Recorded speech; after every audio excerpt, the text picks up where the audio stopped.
Hello, everybody, and welcome to unfiltered, unscripted, impromptu Yobagoya Fantasy Football Podcast. I mean, I don't even know what I'm doing anymore. I don't know how to introduce these things. I am naturally joined by my glamorous co-host Jamie. Glamorous, maybe not, but it's good to hear you again in a recording environment, Nom. We are back on the air. We've returned. They left the prison gates open and we've bolted. Like Tonight there's going to be a jailbreak. An interesting difference in, I think, the last time we recorded a podcast where we were both our fantasy teams had started off strong and then started sliding horrifically. And now we've returned at about the midpoint of the following season to do a podcast. Yeah. But we've actually played against each other this season for We have. like the first time and ever. It was the same week that our Oh yeah, of boyhood course, teams played as well. of course, good fun. Well, not for me, and for me. Not really for. I'm gonna be honest, not really for me either. I wanted to see a good game. I didn't want to see a shellacking. Something of a conversation point a bit later, perhaps. Yeah. Let's talk about the old fantasy football then. As your season is going well. It could be going a lot better, although I feel I essentially made a deal with the devil to protect me on my heavy bye week, only to succumb to a bit of a slide A in some of snafu. yeah my chosen one, Justin Herbert, has cost me some sadness recently, Yeah, these last few weeks have been a bit rough. professionally and fantastically. Hmm. My team kind of sucks. That's I maintain for the longest period now that you have struggled with some of the most incredible misfortune ever witnessed. It did start with the draft. That was fun. Was it Dobbins, Mr. Dobbins? Yeah, and then to to lose Gus Edwards as well. Not only did I have to like drop an extra pick for Gus Edwards, I then lost him. I think I've basically ended up losing like I was like stripped of my third and fifth round picks or something ridiculous. So yeah, that's fun. I was looking the other day. I don't know how comparative you are in this scenario, but despite my firm grasp on first place in the league, which I just want to put out there to annoy some people. I think I've got maybe like 4 or 5 drafted players left on the roster. Yeah, it's all about you stay water. How was it? What was the phrasing you used? Mitigation over the luck element. Oh yeah, very true, very true. Yep, that is my philosophy. It's not working out for you this year, though. Well, the the playoffs is still It's a long way away. I don't think it is because when everyone in my division has gone to shit, I think I'm one game off of first. I was going to say, historically, this is something we share privately between ourselves. Historically, I've made the playoffs because my division usually has people who historically have not done well. Mark, for an example, has usually fielded a 2 to 4 win team over the last couple of years. This year, however, this man he's put the effort in. We're seeing a resurgence. Yeah, the players have survived so far. Yeah. Was Mark the Le'Veon Bell incident a couple Yeah, of years? and Saquon Barkley the year after. Unfortunate. Yeah. Whereas this year, it's your division, which was historically been full of big heavy hitters, as we've traded places. Yeah, truly, we are And then struggling right now. the final division is the crapshoot. You never know what you're gonna get. Yeah. Oh, it's just the angry division. The hot take division. Yeah. And then there's Zoe who just quietly gets on with things. Plugging away. Yeah. Plugging away. Meanwhile, the boys have to announce every single thing they do to everyone, just to make sure we're paying attention. But I've guilted Kieran into picking up old mate from the Saints, so that's funny. I can't even think what he's called. He's that irrelevant. The Stormin Mormon, the quarterback. Taysom Hill. Yeah, that guy. Look, if you he- needed a quarterback this week, you need to pick Taysom Hill or Jordan Love or Mike White. Like anyone else, I don't care. I'm really Yeah. not interested. You're a coward. Oh, come on now. Yeah, I know. Mayfield. No, I'm like that'd be you're an idiot.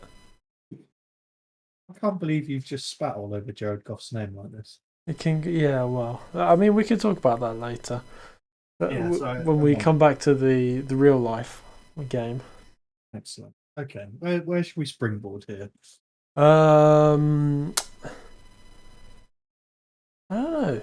I'm trying to think of some good storylines we've had this season. Just a general running back comment. Once again, it's another year where they're just going down. And we had Christian McCaffrey went down. Derrick Henry gone down. Aaron Jones has survived so far. Saquon Barkley started the season injured, then did his ankle. Now he's got COVID. Antonio Gibson is playing with a broken leg. Because that's a sensible thing to do. He's got a fractured shin bone, otherwise known as a broken leg. And yeah, he's playing on because the Washington football team have so much to play for. Who else are the highly drafted running backs? Oh, Eckler he's chugging on. He's going well. Yeah, is he still niggling injury? Yeah, he has his. Yeah, I mean, you know what it's like. You follow the team. His every week did not practice with something. To be fair though, I've noticed quickly that the Chargers have been like really. They're being very cautious. They're being very cautious this year, which I think is fair enough because they've had ridiculous luck, haven't they? Yeah, their history would indicate that resting high volume players. I would not be surprised to see Austin Eckler on the questionable list for the rest of the season. Yeah. Same with Mike Williams. Yeah. And another player you might see starting to crop up is Joe Bosa and Darren James. Might start showing up on the questionable report and then seemingly playing the whole game and not even looking like they're the old Vet Day Wednesday, then like limited Thursday, Friday. This, I mean, from a fantasy perspective, this is something that starts to happen a lot and can start to worry people. Mm-hmm. So, like putting someone on the bench. As what everyone said. In my instance, I toyed with benching Mr. Swift for Mr. Booker this week, and I thought, no, it'll be fine. I was wrong. Wrong. The old did not practice Wednesday. That is, of course, where we say it's Wednesday, my dude. Yeah. Truly the most irrelevant day in terms of practice participation. We lost the two Ravens running backs. Then we have the carousel, and then Latavius Murray's been injured as well. Swift has been okay. Clyde Edwards-Helaire injured. Yeah, he is. I don't know. When was the last time he actually played? A couple of weeks ago, he went on IR, didn't he? I feel like Josh Jacobs has been injured. Or just not good. No, I think he has been injured. But they signed Kenyon Drake as well, which was weird. Yeah, and he be playing very well either. No, what a weird team. This Raiders team, I want to have a big discussion about. But Yeah. Jonathan Taylor from the Colts has apparently never missed a practice ever in his life, from high school through college to the pros. it's impressive, and I think he is an exciting Yeah. moving forward guy. The Texans running backs are funny and probably needs They are nothing funny less. now with Yeah. the trade deadline. Yeah, true. James Robinson's been injured. Joe Mixon's been injured. Najee Harris has not missed a snap, so he's fine. The Browns running backs have been injured. Yeah, the Browns running backs, even though he's on my team, I can't remember his name. Hunt. Well, Kareem not Hunt. Hunt, the other one. Chubb. A very strange The Ernest name. Johnson. Ernest Johnson. When Chubb and Hunt were out, the guys on my team, they were out. He played an incredible game. Yeah. That week, the backup running back was listed as a wide receiver and a running back, and that was the week where I had no wide receivers, and I had to start corpses, and I was seriously considering starting a running back at wide receiver just on the thing that he might have got 5 carries. That's tough. Yeah. Has the is it Gaskin? Has he been injured for the Dolphins? Yes. And I think they've also put him on a snap count at some point. Oh joy. And I also think he's just the Dolphins, have just not been good.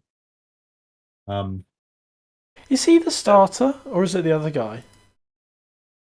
There's the two guys that went from the University of Washington, right? This is where the snap count comes in. Yeah. I think people will say that he's not starting, but I would argue that he's being kept on a. They're not admitting it, but they're keeping him on a snap count. It's actually, I'm thinking of Salvon Ahmed, who is also not doing a lot. That's unfortunate. So, we've nearly hit every team in the AFC so far. Oh, Melvin Gordon hasn't been injured for the Broncos. But they have the rookie running back, don't they, who was meant to be the DB, and he's not really done anything. I think, what did I see? Something about him today. He has Javonte Williams. It's the second worst in 0 yards or less plays. 13% of his runs are for 0 yards or less.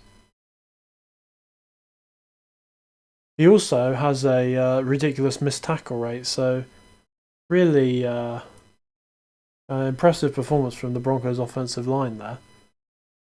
There you can have both those stats. The Jets have a carousel, but oh my god. Michael Carter, the rookie, with Mr. White, Walter White, at quarterback. Yeah.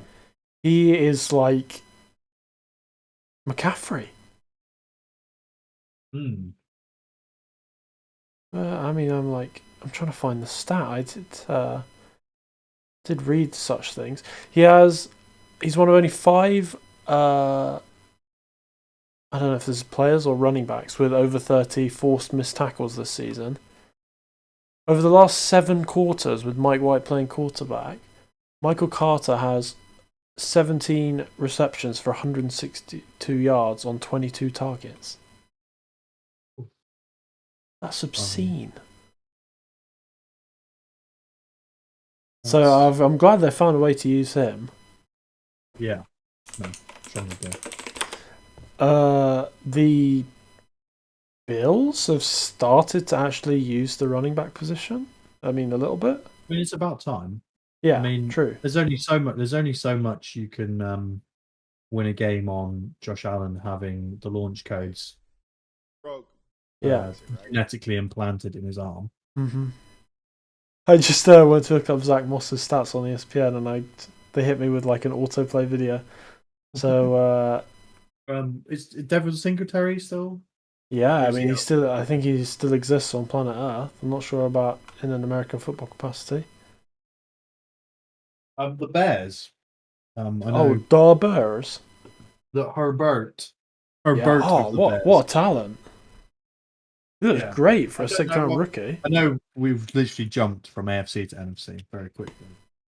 I just wanted to. I wanted to put some stank And on his neck. Montgomery, since the end of last season, looked brilliant as well. Hmm. The Bears. The Bears actually good now? Question mark. Yeah, I don't know about that. I don't know about that. I just feel like they And desperately need a coaching change. an offensive line, maybe. Yeah. And then Damian Harris has like actually become a consistent Patriots running back. until James White comes back and ruins it again. Thank you. Isn't James White out for the season?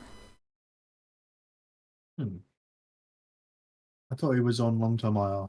Yeah, I think he's done for the year. When you Google James White, at least when I Google it, you get drinks. So good. All by nature. Yeah, that's the one. Because of exceptional fruit juices and such. Suffered a hip injury in week 3 and was placed on injured reserve. Good. Well, Ezekiel Elliott, we had that moment at the beginning of the season where it was like, whoa, Tony Pollard, whoa. But he seems to be back doing his thing now. Let's be fair, right? The Cowboys fully intend to make the playoffs, right? That's the goal. And the more carries you can save Zeke from having to carry against dog teams, the better. Insert Tony Pollard. From a fantasy value, kind of blows if you've got Zeke on your team and you're seeding carries and touchdowns to Tony Pollard. But in the real world, you want Zeke to be the hammer. Yeah, they've invested a lot of money. You're playing Green Bay in Lambeau in the middle of December or January. It sounds stupid, but like they've invested so much money in Zeke that you don't actually want to like waste him playing against like the Falcons in week 3 or the Giants. Yeah.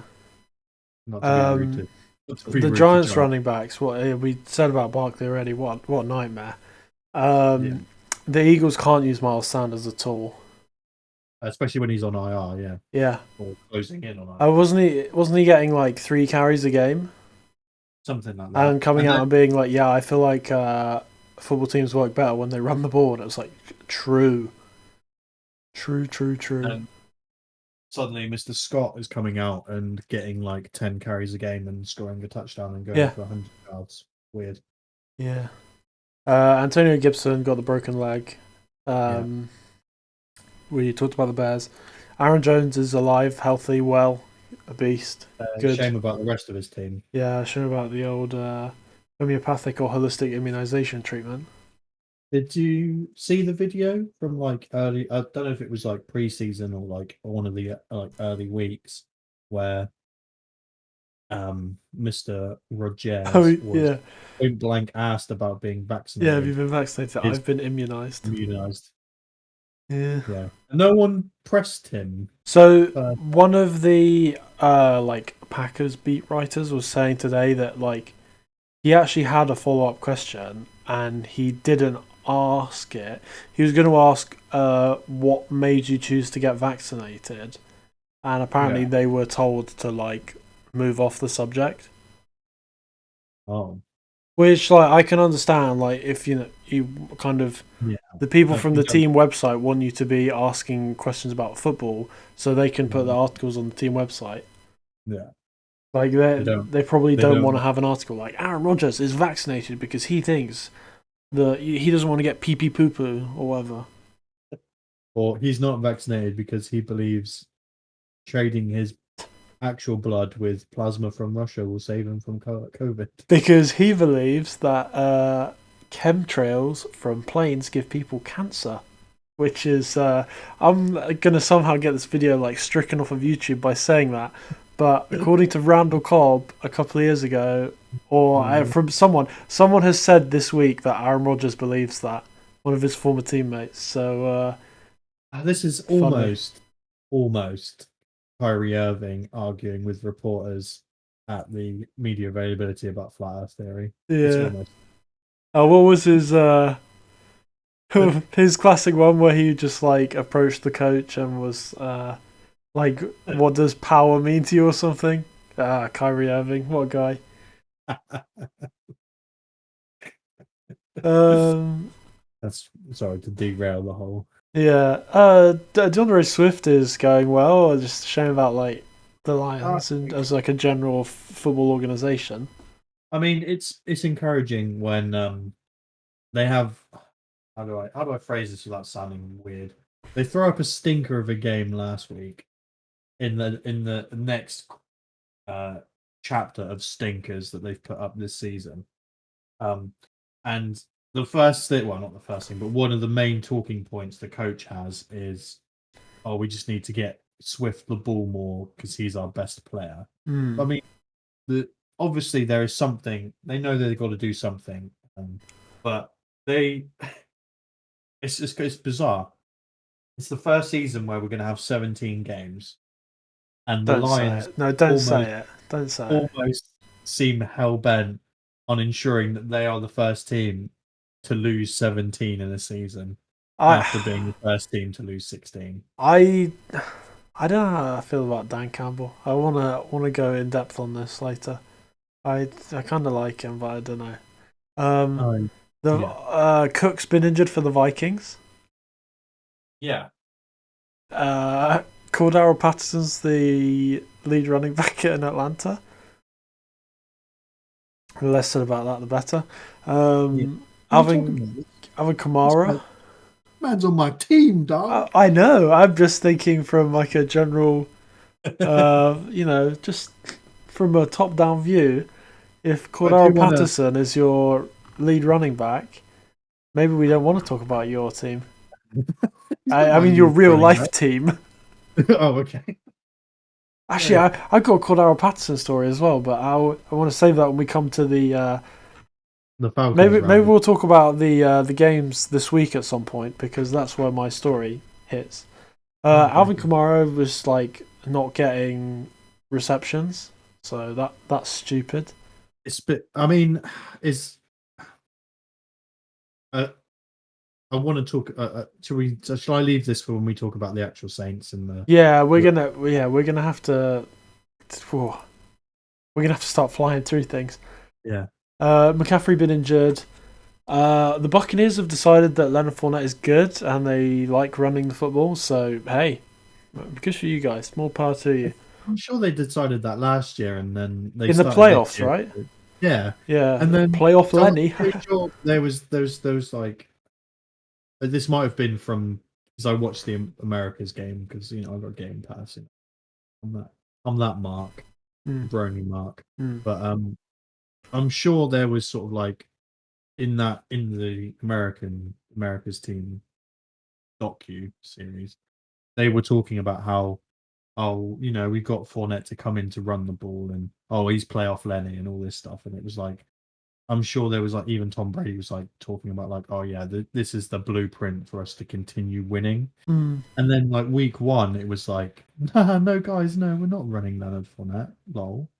We do know that Bruce Arians enjoys having people sling the ball. Mm. We are aware of this. He also The just like outright lying as well. Oh yeah, he loves it. He loves it. The He can't be stopped. the Cardinals, they've like Um, stumbled into a two running back system where both of them are decent. I see James Conner run the football, and I wonder on what planet the Steelers' hierarchy was to let him just walk out the building. Hmm. I know they'd had front row seats to the rise and fall down to a plateau, Hmm. but I I don't think know. maybe they just wanted to like clean house after that bit of a If nightmare you they want, went through. if that's the viewpoint, why is Ben Roethlisberger still on the roster? Isn't it because it would have cost them like 30 million to cut him? perhaps, but Or he's getting surely, paid 30 million this year. surely something like Carolina would have took a string on him, maybe. No, because He, they've got the God Emperor quarterback. What do you mean? yeah, but they might have, the team might have thrown a flyer on him before those trades went through. Hell, he could have been on the Jets. God, what a horrible No. thought. Can't I know. imagine Worse than. Oh, Terrible God. Towel Land versus that Yeah. lovely green. It's not great, is it? Oh, I just can picture him in that big old bumblebee suit, looking like the guy from The Simpsons. The Niners running backs, shockingly, because this has never happened in recent memory, the Niners players being injured. Like, oh my god, who would have guessed that? I I'm truly astounded that Raheem Mostert is out for the season. yeah, I this is again my talking point is more about the roundup, but the 49ers have a problem, and he's featured prominently on the front of GQ magazine. And so was. Oh, really? Because I was gonna go somewhere else. Okay, another one to put a pin in. Darrell Henderson on the Rams. Like one of the best players in fantasy this year. I think this is helped by the improvement that has been seen across the board on the offense. Welcome to the Church of Stafford right now. What do you mean? Welcome. I've been toiling away on these pews for years. Yeah, I've been the graveyard keeper in these this lovely establishment. I remember him coming out in like 2000 and I want to say eight, I think 9, it's 2008 or 9. Yeah. and being like, oh, like because this is when I was first properly getting into football, and that it was either his first or second season when whenever he finally started clicking with Johnson, and it was just like, oh, Johnson's open again. Oh, he's thrown a 60-yard bomb touchdown. You love to see it. Megatron added again, and then having to suffer through him retiring because he was like, yeah, the Lions franchise is dog shit. Yeah. And then Matthew Stafford having a revolving door of husks at wide receiver. Getting a lot of people paid, by the way. Golladay springs to mind. He had a few meaty years with Golden Tate as well. Yeah. Oh, Matt Stafford, what a guy. My favourite Matt Stafford memory is the one, is it from the end of his rookie year where he's mic'd up for the game and he separates his shoulder and yes. you hear him like on the floor like screaming in agony. Yeah. And he goes over the sideline and all the doctors are trying to like stop him or whatever, and he goes up the coach. There's literally like 5 seconds left on the clock and he's like, coach, if you need me I can throw it. And then he goes in and he like, does he throw the winning touchdown or does he run it in? But regardless, like it's literally the game winning play, and he's literally like runs off the field like clutching his shoulder, like holding it in place, and it's like, oh, what an absolute warrior. Yeah. And the last team in terms of running backs, the Seahawks. Chris Carson has a long-term neck issue. Alex Collins as well has got a thigh and groin injury issue. Why is Alex Collins in the National Football League in the year of our Lord 2021? Because he can still run the football. Yeah, but what team was he on last year? You beat me there. But was he on a team? When was the last time he played meaningful snaps? He's only 27. He was on the Ravens in 2018, then was like signed at the end of last year by the Seahawks. And it's like, what on earth is going on? It's just crazy. Absolutely crazy. Right, so that's like, okay, just like a general fancy comment now. My team sucks. Sam's Um, team is well, no, my team doesn't suck. My team, like, it's impossible to pick who is gonna perform each week. It's just impossible. you have built a roster that is a lot of boom or bust. Yeah. Yeah, but the problem is there's like a logical argument for every player each week. Yeah, Like watching LaVisca Chanot have like 12 targets, 3 catches, and like 40 yards, and it's like, what on earth is going on? And then like the week after, he has 2 targets, 1 catch, 65 yards, and it's like, what is this? I hate Urban Meyer. Um, Sam's team injured.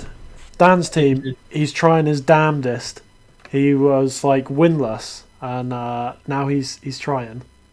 He's really trying. He was what 0-5, and now he's one he and was. six. I think he. Well, he was 1-6. I think he won again. He's 2-6, isn't he? Yeah, I think he's 2-6. He is 2-6. I've got the table. I have the table to hand. Yeah, my team. Good. I'll let you. Your team good. Yeah. Average score. On average, scoring 12 more points than the second closest person. Oh my god, I'm gonna absolutely KO someone in a minute. Fraser's team. Demolished by injuries. Absentee management. George's team. I don't know how, but it's kind of working. Doesn't make any sense to me, but it's kind of working. George has a particular process that he applies to everything he does in life. He likes to make bets. He likes to collect information about Premiership football. He's a big fantasy Premiership player. He has a process, and we have conversations at work about things he's doing with his fantasy team. And I always err on the caution side about what he's doing, but tell him that it's his team. He should do what he feels is best. And Yeah. His first season, he did really, very well. I can't. It feels like so long ago, but I'm pretty sure. Did he win the division last year? I don't know. I literally don't remember anything at this point. Brain's gone to mush. But he has constructed a roster that somehow is overperforming what I think, and people with our viewpoint would put forward as it's overperforming, but perhaps it's performing at the correct levels of expectation. Adam's team, same. Another. When I look at it, I'm like, that's a very strangely constructed roster, but it do business. Businesses. Now, you said my team was boom or bust, and I would say yes, and they've been more bust than boom. Adams is the opposite. In fact, I don't even get the impression from Adams' roster that it was more boom or bust. For example, someone like Brandon Kirks. My opinion going into the season was good player.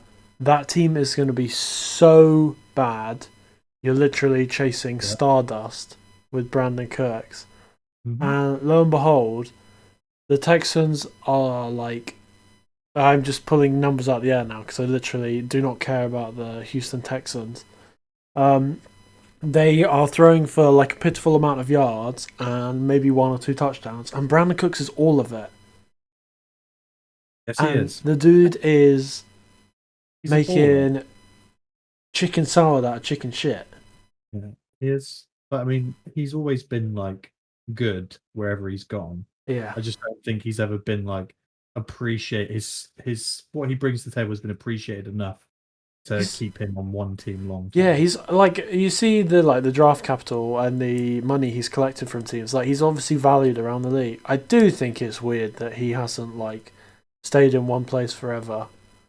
Like, I know he fell out with them with the Saints because he didn't like Michael Thomas getting more touches than him, and then I think did he leave the Patriots for a cap issue and then the same again at the Rams?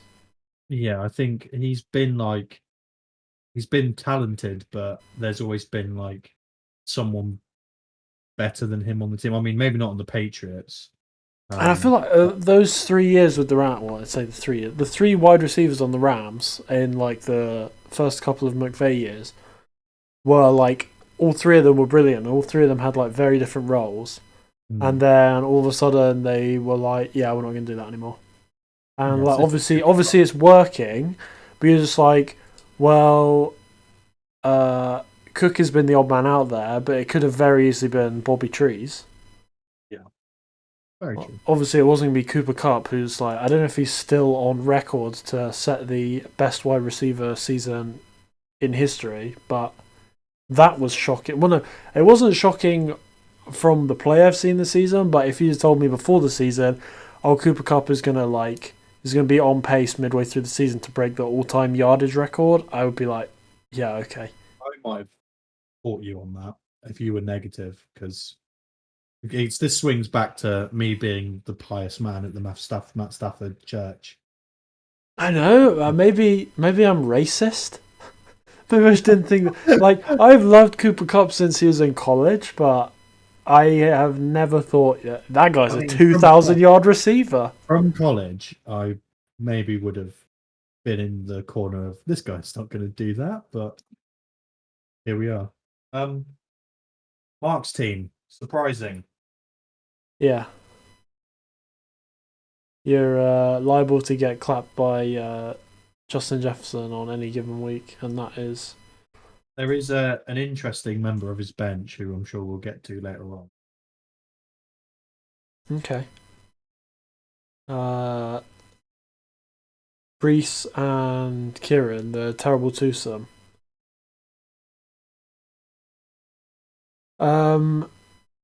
Kieran's before last week, or the weekend we've just had, Kieran's team was averaging 127.18 points per game compared to Reese with 127.93. And but Kieran was on like 20% lower deviation in terms of score, which implies to me that, as I've said, Reese is just very lucky. He's awful at fantasy football. And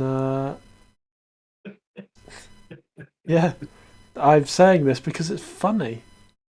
And I hope to get a reaction out of someone.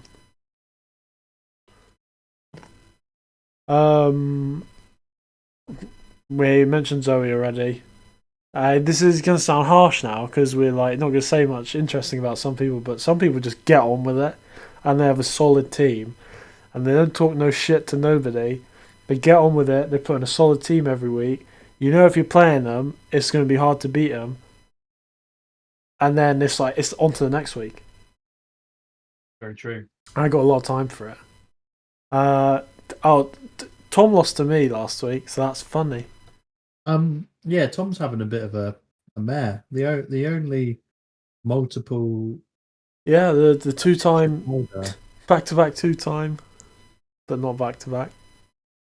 No, there was my ring fits in between there. Yeah, the Doctor of Disrespect. Yeah,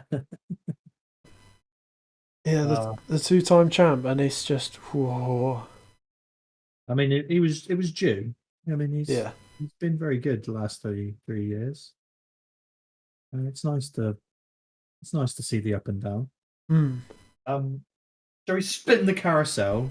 Let's go around the league. Yeah, let's talk. Yeah, okay, real football talk now. Real football. Should we do because we're literally making this up. I'll pull up the schedule for this week. It is okay. I've got it like right here. First game tonight, Jets Colts. NFL week 9. Yeah, Jets Colts tonight. Excellent. You wanna hit the teams by running through the schedule, yeah? Schedule, and then do who do we think is going to win? And then I like it. 5 team weeks. I like it. Well, yeah, that's Colts Jets. Yeah. The Jets are alive without their first round draft pick. Yeah. Hello? It's one of the craziest quarterback names I've ever seen. Mike White. Yeah, he was the MVP this week. Thank you, Nickelodeon. Oh no, don't tell me that's bad. Yeah, they've been announcing an MVP every week. Oh, Lord. The Colts.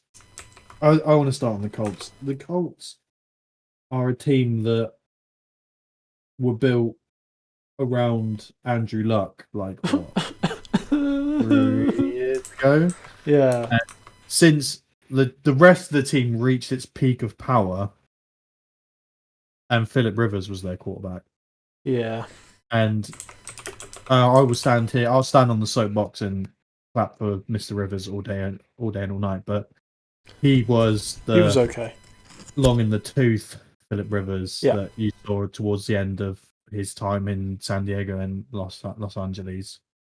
Um, couldn't really make the big splashy play. He had a good throw on him still, but he was the veteran at that point. And you've also had Mr. Brisket play for that Colts team, and now we've got Carson Wentz, who spent most of this season on what, braces, because those weren't real human knees. There's no No, way he's a you can't. weird guy. I don't know if he's good. I feel like the Eagles broke him, Yeah, and I do as well, and I desperately think the change of scenery was needed. I like mentally and physically just broken by the whole thing from there. I just don't think he ever got over the fact that he like got that team to the cusp of a Super Bowl, had an amazing season, was like a front runner for the MVP, gets injured, and then his backup wins it and gets a statue, and it's like, what the hell? yeah, that sucks.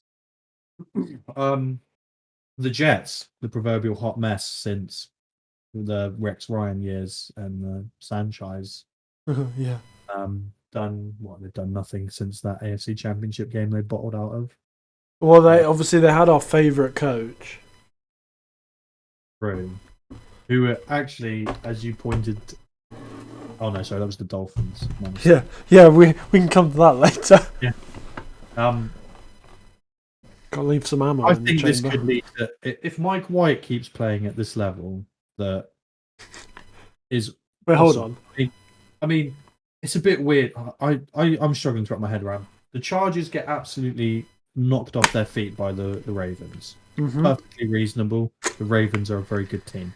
The Ravens then travel to Cincinnati. Yeah. Get knocked on their asses. Couldn't stop a nosebleed. The Bengals, who might be good. Fun little tidbit. Me and my brother have been following NFL since about 2005 on and off when we were teenagers. But he has always been a Bengals fan. I've always been a Chargers fan. And me and him, when we exchange private messages about the NFL, routinely call the Bengals the Bungles. Yeah, of course. Awful team. So for them to then walk into the Baltimore matchup and do what they did, then to lose to the Jets like that, The winless Jets. Wow. Now, I did chuckle in there when you said if Mike White continues to play the way he is. The first quarterback to have 400 passing yards and 3 passing touchdowns in their first career start since 1950. So yeah, I mean, if he continues to play like that, he's going to be the greatest of all time.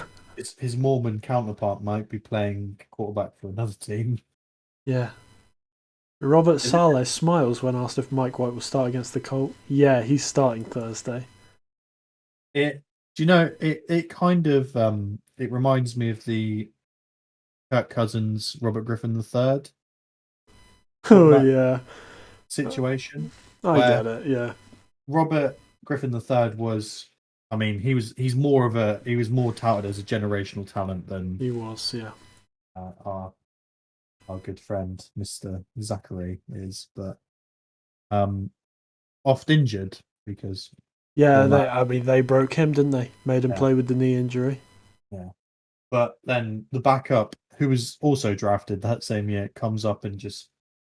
That was a hot mess, though, wasn't it? Wasn't it? Mike Shanahan wanted Kirk Cousins, not Robert Griffin, and then. Oh yeah, what a mess! I like Jay Gruden as well. He was after, He was after Mike Shanahan. Yeah. The Mike White tweet from 2013 that was dug up. Peyton Manning, I hate to break it to you, I'm going to break your records one day. What an icon. Wow. I mean, I'm already rooting for him. Yeah. I think this will be, depending on how Mike White and the Jets play, this could be a very close game, or it could be a classic Jets game where the Colts just blow them out. But Mm. I'm not convinced the Colts are as good of a team as everyone thinks they are. I think they're playing streaky as well. I'm I want to say Mike White plays good again and the Jets win. I don't see how he can play badly because Joe Flacco is now on that team. So Okay. truly an inspirational leader. Drop us your thoughts. Who's winning? I think that I'm going to be really exciting and say I think the Colts win. Excellent. Shocking, I know. I just kind of like the way that their roster is constructed. Like Darius Leonard, I think is awesome. Jonathan Taylor is awesome. Carson Wentz is decent. Michael Pittman is like, I mean, yeah, I'm pretty sure you sent me a message about it. Yeah, Maybe this morning, frustrating. or maybe I think not only did I get a message from you about it, I think I got an email from someone like Michael Pittman is a wide receiver 1. And I was like, right, okay.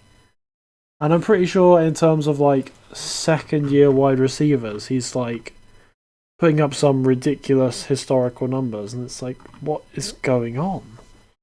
How is this happening? Yeah, okay, top 3 second year wide receivers in receiving yards. CeeDee Lamb 609, Michael Pittman Jr. 594, Justin Jefferson 563. And I don't think I Carson remember Wentz has him been being very good prolific. last year. Not as At good as the other times, one, but you yeah. could see there was obviously talent there. But yeah, Next game, next game. Giants Raiders. This How has got badly have the Raiders been stitched up by the NFL? What a disgrace. I can't believe that they're just like, yeah, we've done this massive investigation. Oh, this has accidentally been leaked. Oh no, your coach has got to resign, or we're going to keep leaking more stuff.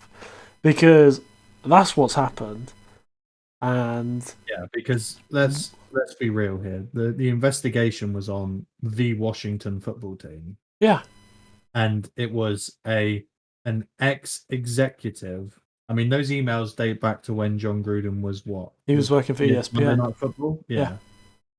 So if that's what they've had to leak to get people to stop poking their nose in what is actually being investigated or what potentially they're actually uncovering, it's a bad look for the NFL and it's a bad look for the Washington football team. And the How story has like gone away already, and it's like, how seriously.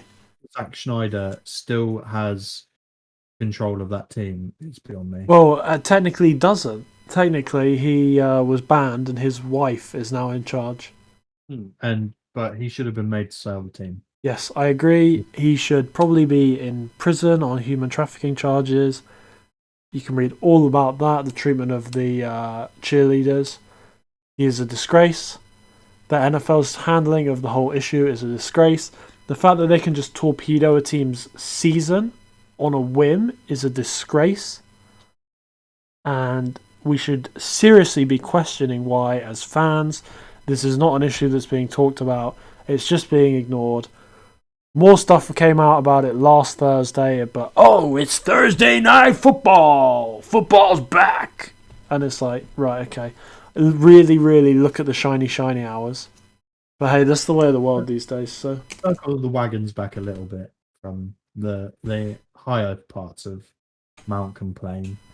The particular Raiders player who really done well, sorry, ex-Raiders player Yeah. who's really the after aforementioned person on Mark's bench as well.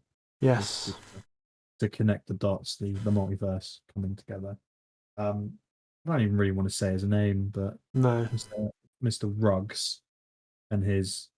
I mean, the whole story is just seeped with.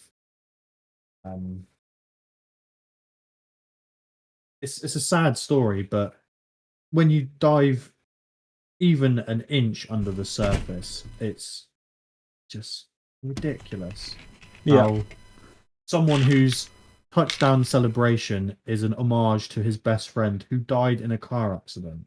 Now, I don't know if drink driving was involved in said accident, but he basically modeled an entire aspect of his game after remembering a friend who died in a car accident and has then proceeded to get at minimum double over the limit in a sports car, a Yep. performance sports car. This is not just like a normal car, and has then proceeded to go at least 130 miles an hour into the back of just someone who's probably going home from work or from walking their dog or something. I'm not too.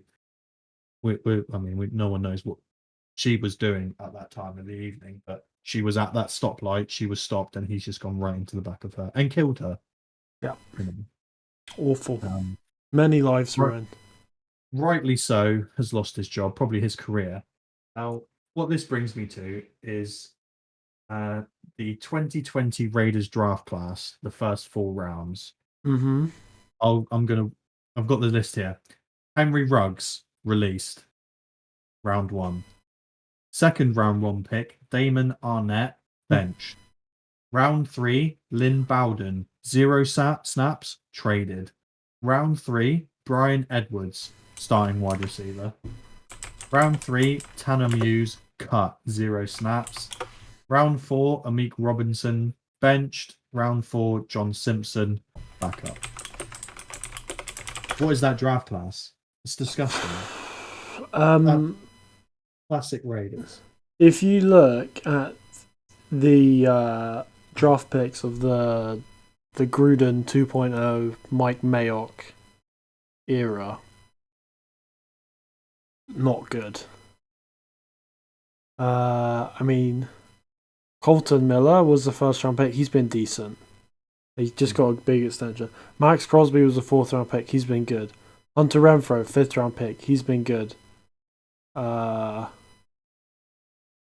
that, I think Maurice Hurst signed for the Niners. He's okay.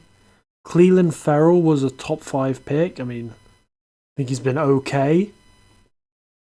Josh Jacobs, I mean, I think they would have rather have had Montez Sweat, who was taken just after. Trayvon Mullen, a pretty average cornerback. And it just gets worse from there.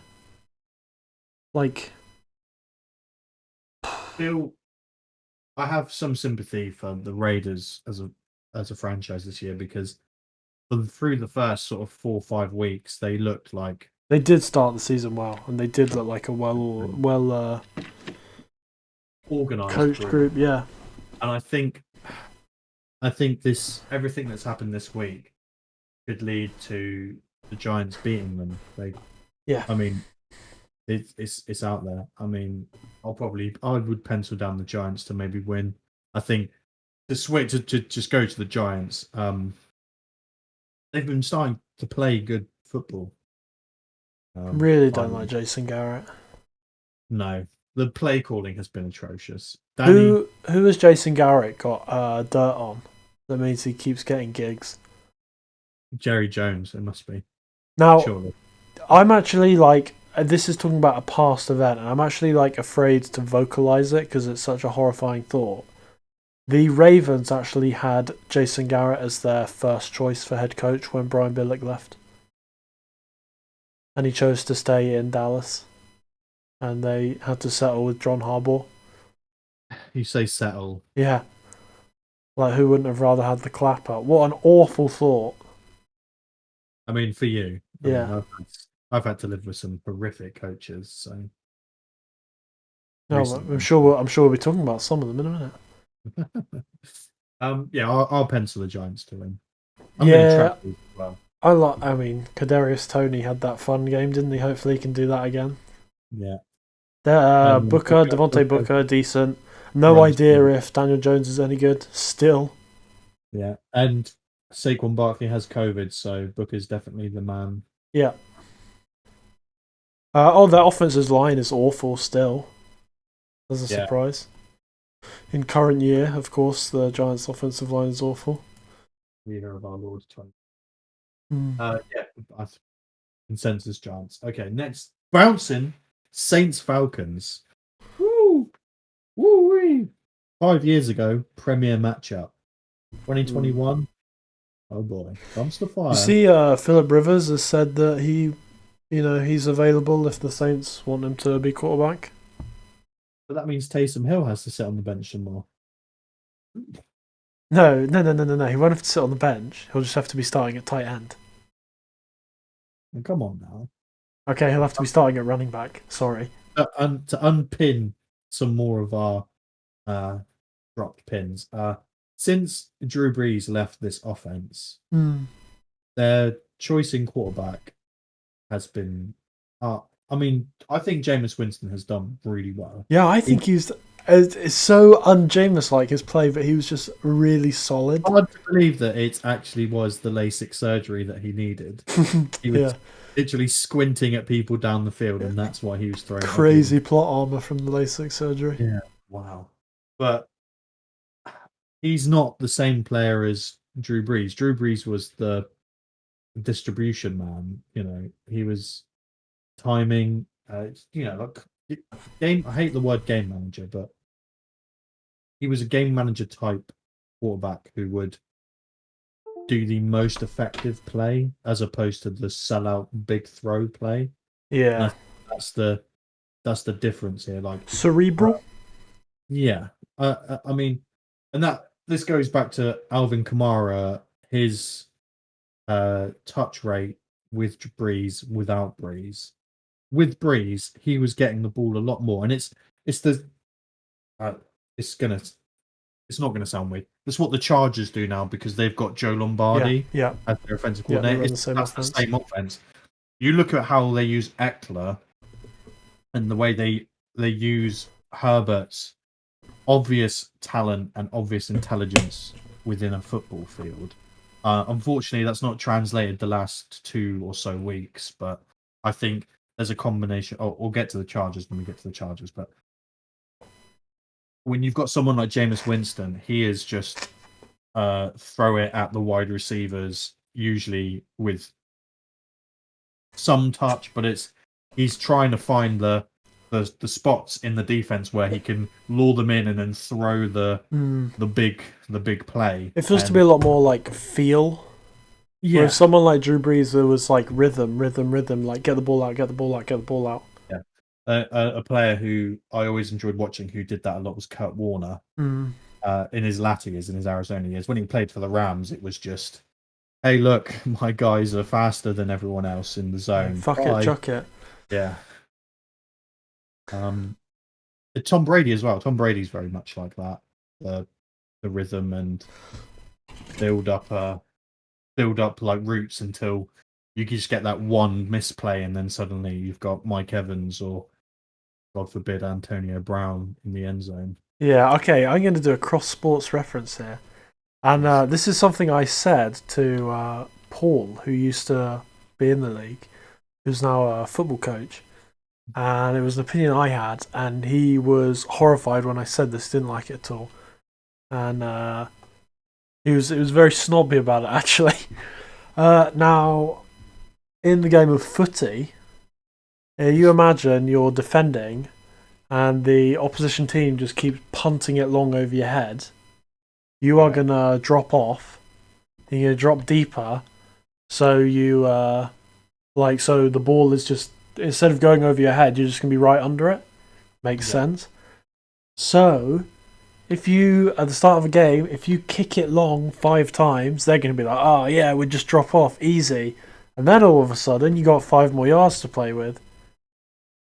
Similarly, someone like Tom Brady will go short pass, short pass, short pass. The defenders push up. All of a sudden, Mike Evans breaks the press coverage over the top, touchdown. Simple as that. Or similarly, Drew Brees, we go Michael Thomas on a slant. We go deep completion. All of a sudden, they're dropping off. Blah, blah, blah, blah, blah.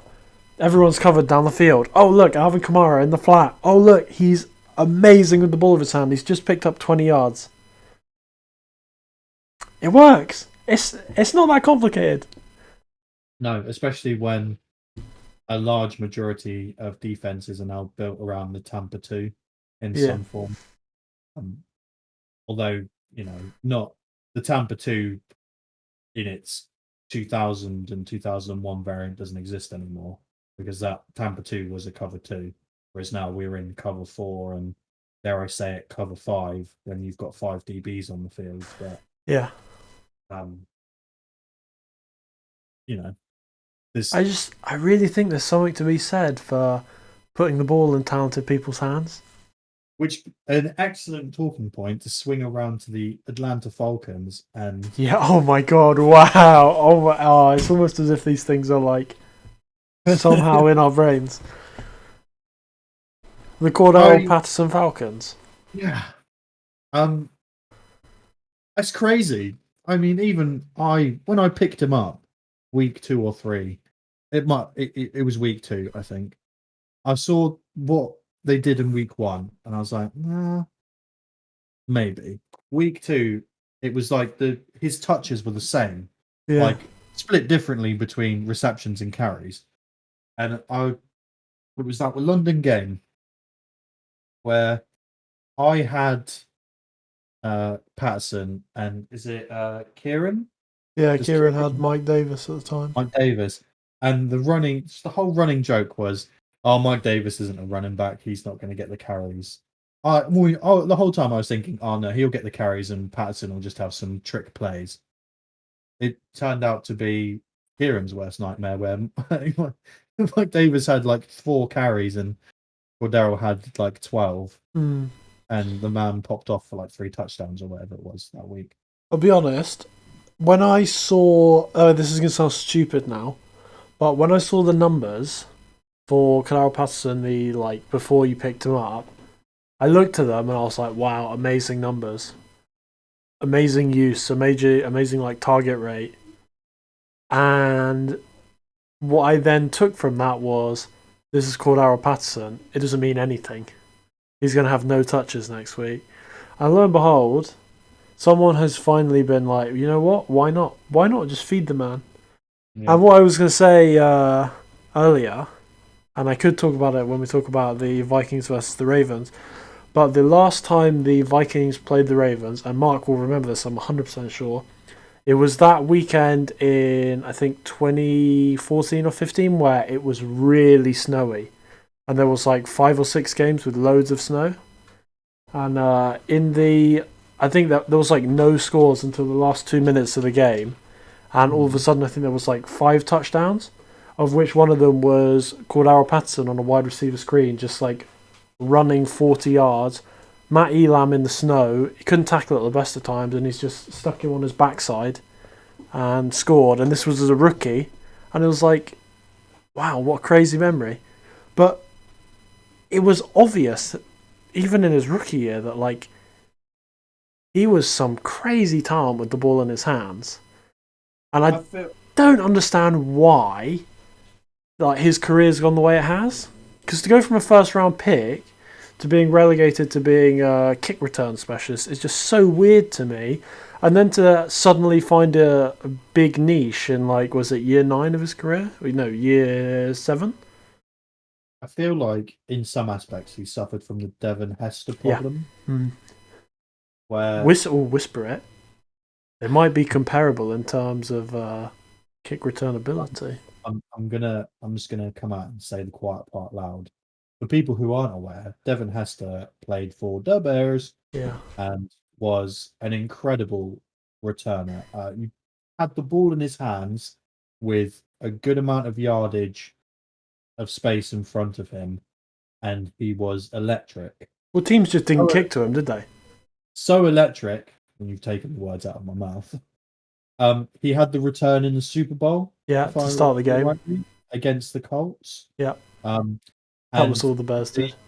In the twilight years of his career, well, for the majority of his career, he was attempted to be used as something additional to being a returner, because he was demanding dollar figures beyond what is essentially a rookie or early few year wide receiver running back role in a special teams unit.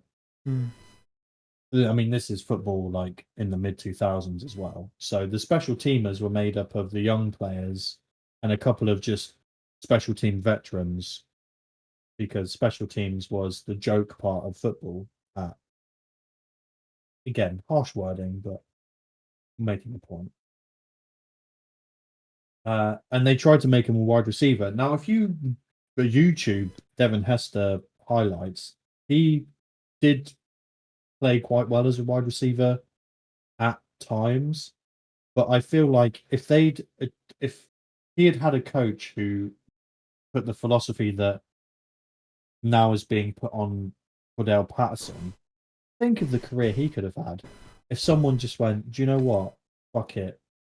We'll put him in as running back on some plays.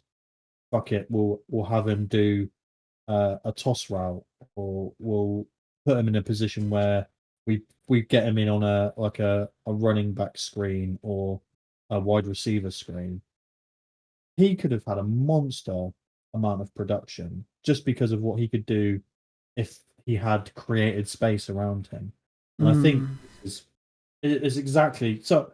Finally, a coach, whether it's the head coach, the offensive coordinator, both, someone in the analytics department has just come down and said, "Hey guys, check this out." And they've done it in practice, and they've suddenly been like, "Holy shit, this actually works." Mm. I mean, I'm all for it. Like the idea, I mean, just on a fantasy level, the idea that I can literally put him in any spot on the team apart from quarterback and tight end is wild. Like, no, screw it. You know what I mean? I think where they differ, Pastor and Hester, because Hester came in, he was a DB, wasn't he? Yeah, so it's all it will come down to size. He was a DB and he was like 5'10" and like 190 pounds. He was a second round pick, so it's not like he was some no name. But Cordero Patterson was like first round wide receiver. Well, hold on. Oh, for a second there, I thought they were from the same place. That would have been truly scary. Patterson is 6'2" or like 110 kilos. So in terms of size, already quite a bit bigger. And I don't know. So I think when Hester was in the game, you knew that it was going to be like a gadget play. And already then, if you're the defense, that's like changing the way you're approaching the play.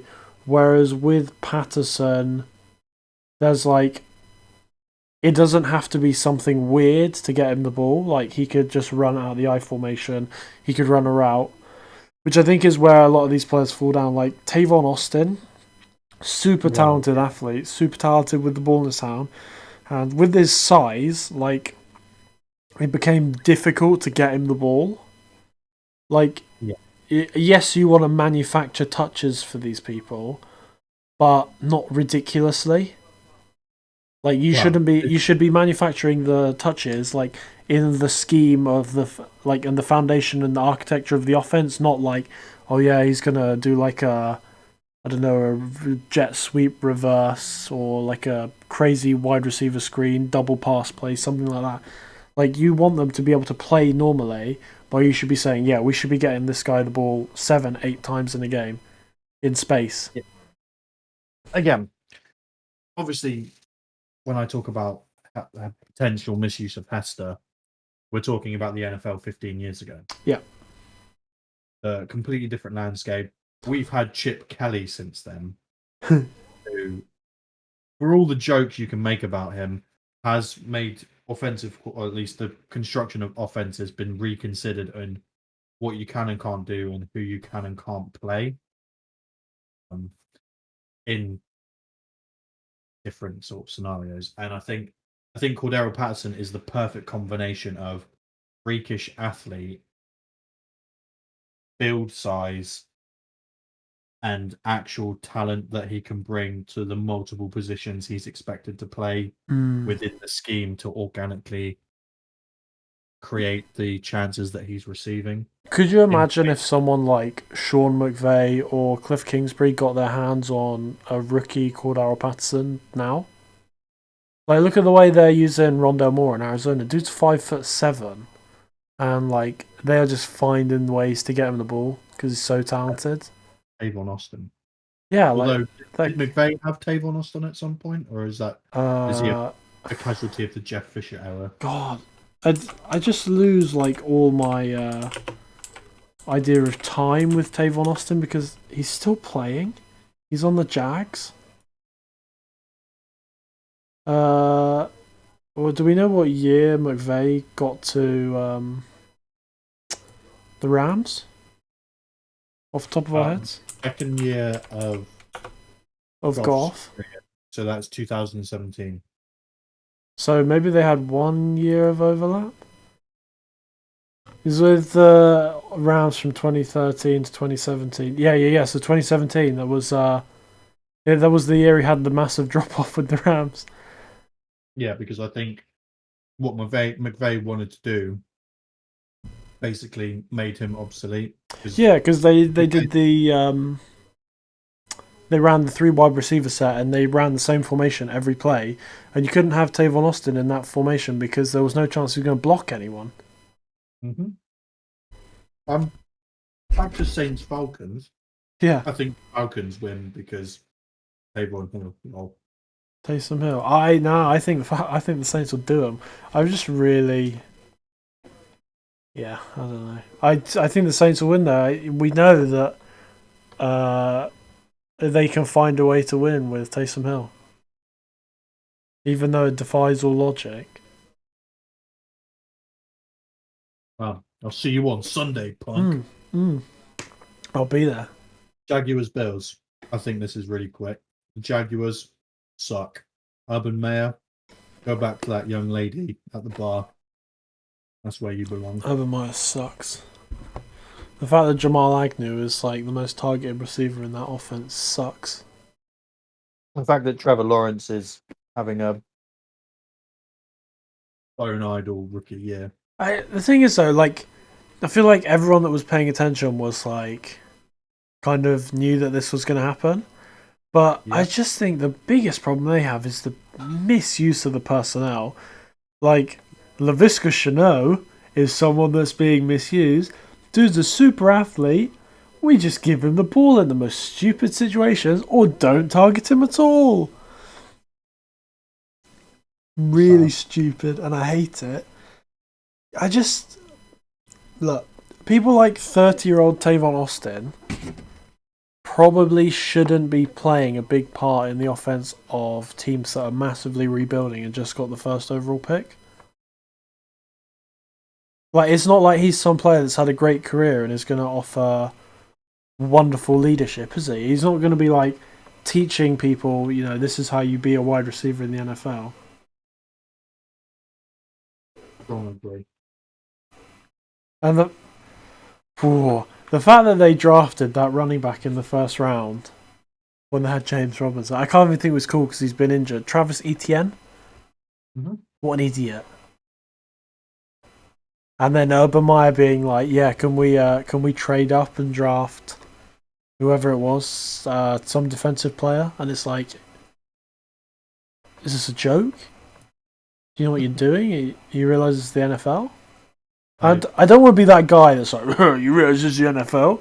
Because I think like so many of the guys in college are way better in terms of being open-minded, in terms of what is possible strategically in the game. But Urban Meyer's an idiot, not a nice guy, not a good football coach. I can't believe he hasn't been fired already. Wow. And I'll be celebrating him if he ruins Trevor Lawrence, we should feel robbed as fans because that man is so talented. Yeah, I agree. On the flip side, the Bills, a freight train, full speed, chugging down the tracks. Isn't it weird that like the Bills have just been like a low-key juggernaut these last couple of years? No one cares. No, I didn't say no one cares. No one talks about them because they're the Bills. Mm-hmm.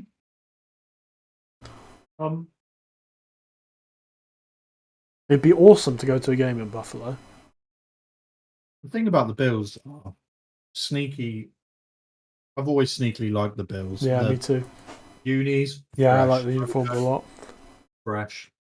When they drafted Josh Allen, I had some. I was like, Yeah, I was really worried.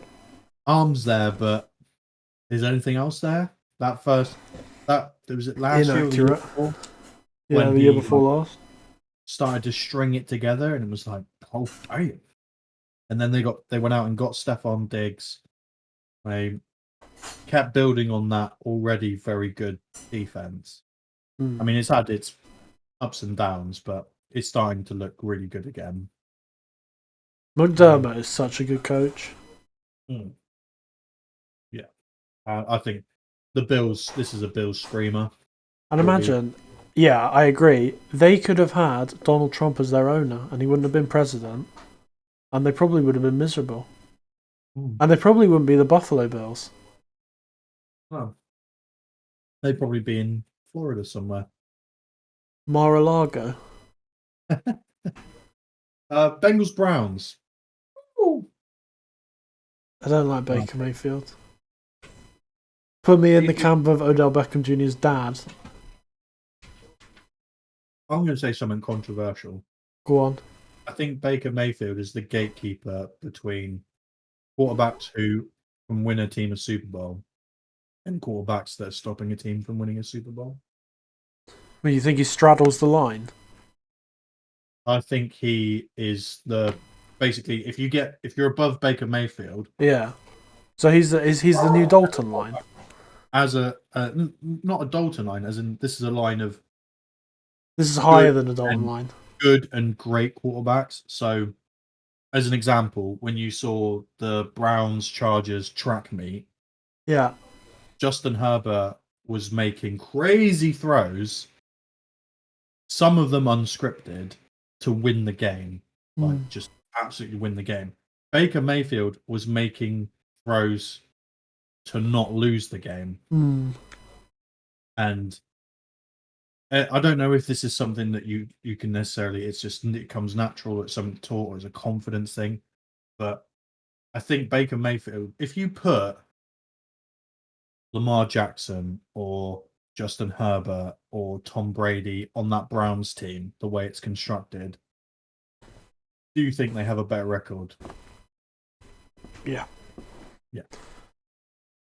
I think when it comes to the Dalton line is the line between, is this quarterback okay? Is he good or is he bad?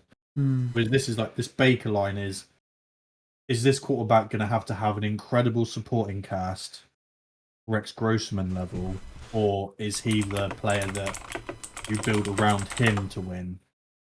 As in, you get him the pieces and he wins, or do you have to get the pieces around him to help him win? Yeah. Making sense?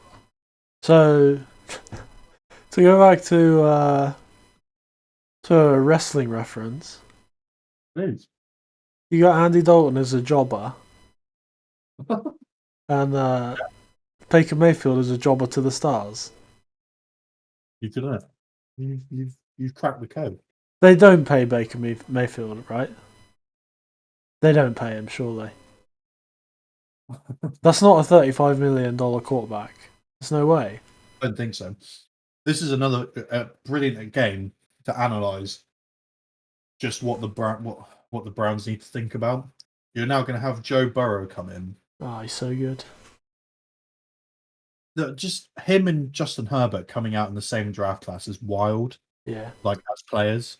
Yeah. And Tua as well. The fact that we thought Tua was going to be better, no one had heard of Burrow, but obviously they had, but no one had even considered Burrow. But the fact that Tua was the guy, and then he's been relegated to a distant third. I mean, he's been treated awfully by Miami, but that's another thing altogether. I'm sure we can talk about that. But we've seen Burrow at his best and at his worst this season. At his best, giving it to the Ravens. And at his worst, losing to the Jets. Yeah. I mean, he hasn't even played a full season in the league yet, so I can excuse many things. Oh, it's Devin Hester's birthday today. Wow, curveball. Happy birthday, Devin. I think the Bengals win this game. Yeah, so do I. So do I. Jamar Chase out here breaking brains and analytics. Oh, and Greedy Williams is in the Odell Beckham camp. He was liking the post from Odell's dad on Instagram. So, do you think they just keep him on the 53-man roster? Yeah, they do. Yeah, he's been excused from practice again today. I think they won't want to take the dead money on, and they won't want to. I imagine they'll want to make a point of. I do think the way Baker Mayfield did the press conference yesterday was good, and I do think he comes across as a good leader. But I'd have nothing against Baker Mayfield. I just think athletically and talent-wise, he is limited, and we've seen his limitations. I think the highs aren't high enough for how good this team is. Yeah, and then I don't even want to say that they're lows, but the bad games or the games where he's not on it are just so bad. Yeah, Bengals comfortable win for me. Yeah. Moving on, Panthers Patriots. The Cam Newton derby. Yeah. Mac Jones quietly the best rookie quarterback. He's ascended these last couple of weeks. Starting to look really good. The defense is starting to look really good as well. A lot of question marks when you trade Stephon Gilmore. He'll be playing against them this week. Yeah, the Revenge Bowl. Yeah. There's a lot of rumors that he wasn't actually injured. He was just holding out for a new contract. Yeah, wasn't it? He wanted a new contract, and he wanted to stay at the Patriots, but he wanted more money than they were willing to offer him because he'd been injured. And then he wanted to prove that he was good enough for the big contract, but he wasn't physically ready to play. No, it was all just a nightmare. Sam Darnold starting to string it together to a point where they might win a lot more games than people expected to, and a lot of it may be coming down to the fact that Mac Jones is putting together a tidy rookie season. I think we were spoiled last year with Justin Herbert and, until he got injured, Joe Burrow on what people are going to expect to be rookie seasons. I mean, Justin Herbert's rookie season was wild. That was wild. And Mac Jones is sort of demonstrating to us what should be considered a good rookie season. Yeah. I feel like the Panthers are falling apart a little bit. Yeah. You have a week where they bench Sam Darnold, but it's obvious that they're going to have to march him out as the starting quarterback for at least the rest of this season. Yeah. What was it? Rule said it was like, is it Rule the coach? Yeah. He was like hoping to light a fire under him or something. Oh, he's got the concussion as well, hasn't he? Yeah. So I mean, it's a mess. The whatever the Panthers plan to do this year is unraveling, and they're coming into a Patriots team that is almost like a buzzsaw. They're becoming the buzzsaw team. I think the Patriots win. Not comfortably. It'll be another like last week, the Chargers game, where you have some ups and downs. If the defense plays as well as they did, gets a few turnovers, scores on those turnovers, maybe. Yeah. That's how. Cowboys Broncos. I think the Cowboys are good. I think they're one of the top 4 teams in the NFC. Yes. Then the Broncos are crap. I hate Vic Fangio. Von Miller got out of there. He won't be dropping into coverage anymore. Thank God. Didn't even talk about that when. Oh, not. I mean, week 9 of the season has been. I mean, what a crazy week of news, by the way. We haven't talked about that so much, but the fact that Michael Thomas is probably never going to play for the Saints again. Yeah, and Calvin Ridley taking an indefinite hiatus from football. Yeah. The Broncos and the Packers week 9 and maybe longer has been like defined by Halloween parties. How about that for a story? All the Packers players having a Halloween party and getting COVID, and the Broncos having Von Miller falling out with his teammates because of his Halloween party and them not wanting to. Or it was something like he hosts a big Halloween party every year. This year he was like not sure if he wanted to have it because the team's crap. And he was like, he didn't think it was good. They needed to be focused. Blah blah blah. Apparently, his teammates were like, no, we need to have it, and then they didn't help him foot the bill. Oh. Yeah. Oh. So he was hosting this big like lavish Halloween party. I think he might have had like Quavo performing at the Halloween party. So like I get it. These people are celebrities. They like know each other. But like if you're booking someone like that to perform at a party, it's gonna cost a decent amount of money. And the fact that the teammates just like, nah, we ain't paying.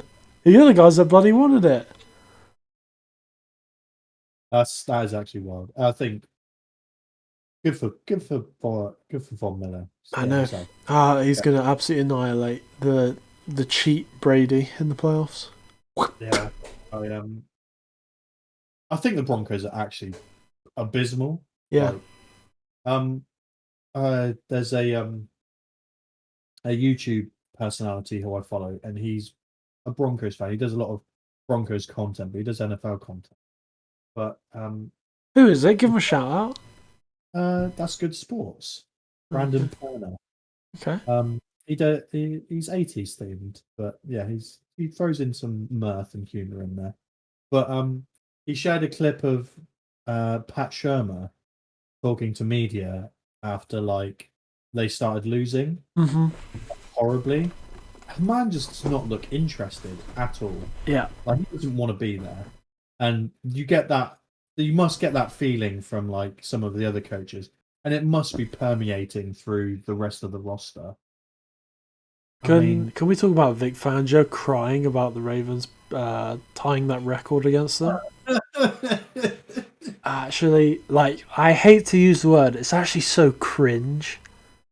I mean, it's a sport, and they got beat up on, and the Ravens went for it in what could be seen as a scenario where you just don't go for it. But at the same time, stop them. The fact that they'd like sold out to stop the run the entire game, and then like so it obviously mattered to them because like Lamar Jackson was dicing them through the air, and they were like, no, we're gonna still stop the run. Still gonna stack the box. You can't run on us. And then with like 2 seconds left on the clock. They're running like they're down 3 scores and they're trying to burn all their timeouts to score a touchdown with a minute left. And you're telling me, the game was over. What do you mean? Don't use your timeouts then. You can't win. You mathematically can't win. And then, you throw an interception and then the Ravens run for 5 yards and go down. And then you want to come out after the game. Having before the game, you're like, yeah, top class organization. Loved my time there. Love the Harbaugh. Amazing. One of the best franchises in football. And then after the game, you want to be like, oh, well, I'm not surprised. That's how they operate round there. They don't take into account player safety. Oh, my God. Grow up. How old is Vic Fangio? Old enough to not have to... Man's 63 years old. Extract the salt from his tears. He's out of the nappies and he's into the adult diapers, I think.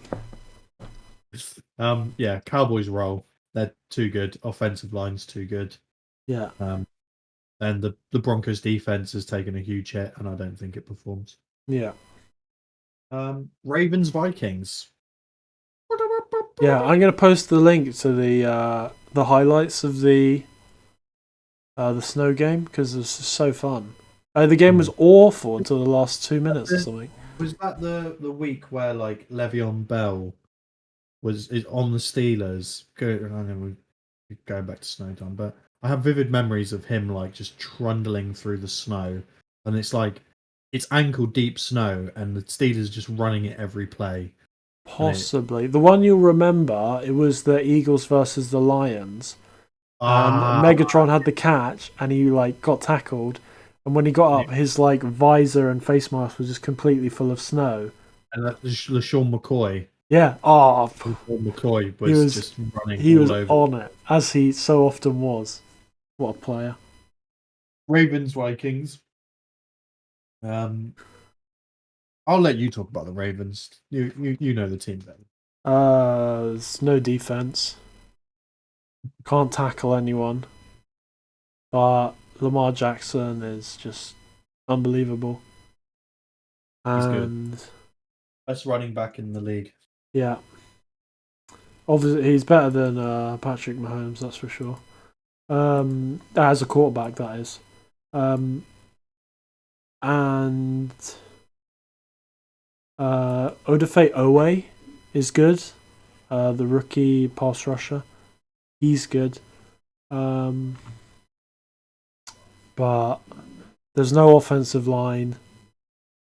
The linebackers can't tackle. Missing Marcus Peters. Marlon Humphrey isn't playing as well as he did last year. And yeah. It's gonna be, I would be surprised if it's not a shootout. I was going to say it has the hallmarks of a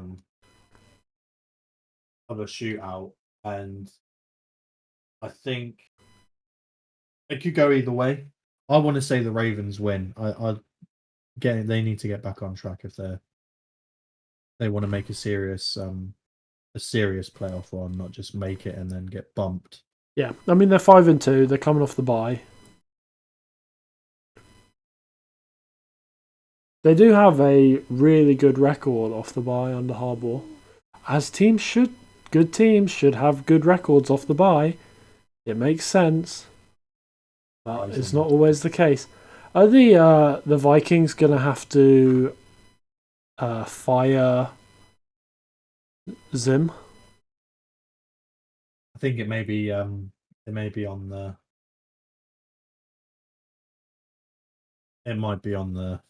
cards. That took a lot of breaths to get out. Yes, I think it might be on the. I don't know. He's done very well. I think he's a good coach. It's just not good enough. But I mean, oh my god, the Vikings anti-COVID vaccine crew. I know they were driving Zimmer insane in preseason.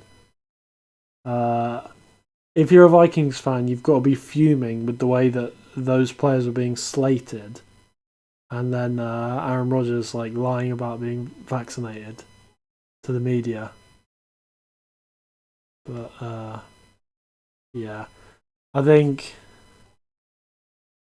we spoke about it when Kirk Cousins signed for the Vikings, and we were like, yeah, they should be one of the favourites for the Super Bowl now. With the money they put forward, yeah. Yeah, he is. I don't know. He has not been it as far as I'm concerned. No, and then the defense that was so good has fallen off, and what do you like? Unfortunately, it's a natural consequence of paying someone so much money. If they can't make up for the fact that the other areas of the team now can't have as much invested in them, you're going to struggle. And then the window of the great players being great on defense is now going. How many cornerbacks have they run through recently? We remember how dominant Barr was as a linebacker, how dominant Everson Griffin was on the D-line. It's not the same team as it used to be. And we neatly go back to the Baker Mayfield gatekeeper to the stars. Is Kirk Cousins a quarterback that can elevate the team around him to win games? No. Does he need an entire? I think he could. I just don't think he does it enough. Well, so you've answered your question. Does Does he do it? That's what I'm saying. I'm not saying can he do it. Does he routinely elevate the team around him to win big games? Okay. Does Joe Flacco? Because that man won a Super Bowl. In more modern times, I would say Kyle Boller, but 2001 was a little bit different to 2021. But how much could you argue that it was the roster constructed around him, particularly that defense? Especially on, I know he had that historic run, but that was a very good Ravens team when he won the Super Bowl. It was. Haters will say it was an NFL conspiracy that they won the Super Bowl, but I mean, Oh yeah, and that's why they turned out the lights when the Ravens were dominating in the Super Bowl and allowed the Niners to come back into it. I would say the team was more than the sum of its parts. Because if you go back and look, okay, Ray Rice was great, underappreciated. Anquan Boldin was really good, but he was a possession receiver. He was old. Jacoby Jones, nah, I'm not having it. He was great in the Super Bowl run. He was not a good receiver. Torrey Smith was fine. That was your offense. Joe Flacco, Ray Rice, Anquan Boldin, Jacoby Jones, Torrey Smith. What was the offensive line though? They had Matt Burke in the last year of his career at centre. Brian McKinney, who probably played for the Vikings most of his career. Yeah, they got him from the Vikings. He was the left tackle. Michael... Oh no, mate, he was the right tackle. Michael Owa? The blindside guy. Yeah, the blindside guy. He was the left tackle. Then I don't remember if Kelechi Assembly started as a rookie, and then of course you had probably the best guard of all time, Marshall Yonder. Yeah, so I feel like the offensive line was pretty strong, certainly better than the one they've got now. Yes. And then on the standout defensive players, you had Haloti Ngata, who was probably still in his prime. Plug. Ray Lewis was in the last year of his career. Mm-hmm. Terrell Suggs was probably the end of his prime. Yeah. But Ray Lewis had, I'm pretty sure Ray Lewis had torn his bicep off that year and then came back for the playoffs. Right. Was Ed Reed still on that team? Yeah, that was his last year with the Ravens. Jimmy Smith wasn't a starter. Was Eric Weddle wasn't on that team, was he? No. I wish. No, he was still one of your boys at that point. Yeah. And that's it. Bernard Pollard was the other starting safety. Who were the cornerbacks? It was Corey Graham, and Kerry Williams, and then Jimmy Smith was sub cornerback. Jimmy Smith was what I was thinking. And Chicky Brown played a bit. Yeah, I think it was more than. I mean, I do remember Joe Flacco having a very good postseason. Yeah, it was it's an all-time great postseason performance, but I don't know. I feel like it's a moment in NFL history where a player played beyond what would have been his average on the career. Oh yeah, it was, and we can do another cross-genre reference. He flame horizon people. Oh god. That I mean, but you look at the quarterbacks in the NFL now. I feel like it's conceivable that many of the quarterbacks in the NFL now could have a 4-game streak where they go absolutely bonkers. Right. Don't you think? No, I agree. I mean, Nick Foles. Yeah. But you've got to get to the playoffs to do that. True. But then the Browns are set up to just run teams into the dirt. Browns are set up to do it. I mean, but I'm not arguing that they're not. My point is that the weakness is quarterback, and I don't see Baker Mayfield winning them close games in the regular season to get them to the playoffs where he can do a Joe Flacco. argument all along. But We've then you have the digressed. problem of Browns Yeah, sorry. Browns quarterbacks historically. Took them so long to find one like Baker. Yeah. I mean, they've got to sell out for it, right? I think they I- probably will. I think he means think- too much to the city already. Ravens win. I think the Ravens win. We need to move. There's far too many games. Who's next? Dolphins, Texans. Who do you have the Ravens winning? Yeah, I You, have the Ravens. I hope the Ravens are winning. Dolphins, Texans in the like. I hate both of these teams. I hate the Hey. fact that the Dolphins are flirting for Deshaun Watson. I hate Yeah, the I way hate- that Tua's been treated. I hate the fact that they've pissed him about all year and all off season, and now they're like, "Oh no, he's our guy." I hate the Wait. fact that I thought Florio was going to be this amazing coach, and now he's just been awful. I mean, Well, their record. You remember a couple of seasons ago when they were like, "Oh my god, the Dolphins are egregiously tanking. This is like not even right in terms of player safety. Like, it's awful what they're doing." Mhm. This team is worse than that one. These guys are 1-7. Yeah. And this was their year where they've sold out and been like, "Yep, we're going all in." They've like skipped the phases of the rebuild and been like, "Yep, we're in on it now. This is it." And it's all well and good them stockpiling those picks all those years. You've got to draft good players. I think the experiment has failed, and the treatment of all of their players is, I mean, it's questionable when you're. I mean, Waddle's been pretty good, I guess. Yeah, he's been good, and it's like he's obviously good, I think, and it's like they should be excited about him. I just think the failings start from ownership and down. Inability to select good coaches. I mean, Brian Flores at one point was a very good defensive coordinator. Was he? The Yeah, he defensive was with the Patriots, and then everyone was like, "Ooh, a Patriots coach," and then it was like, "Oh my god, he's like bucked the trend. How exciting!" But I mean, it's not good. Not good coaching. Not good coaching decisions.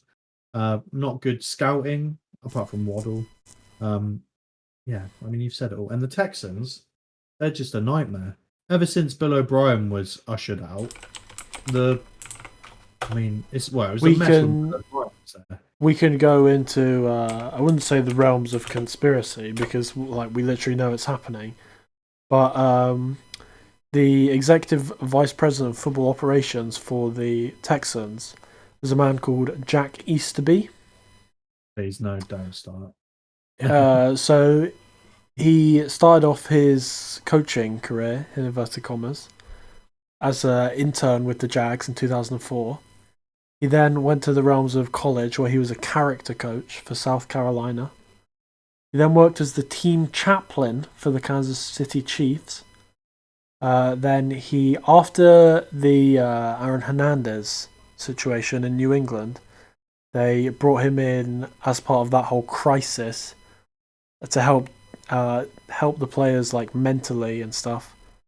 And he was a character coach again. He was there for 5 years, and now all of a sudden he's become like the chief snake oil salesman, and is ingrained in the hierarchy of the Texans.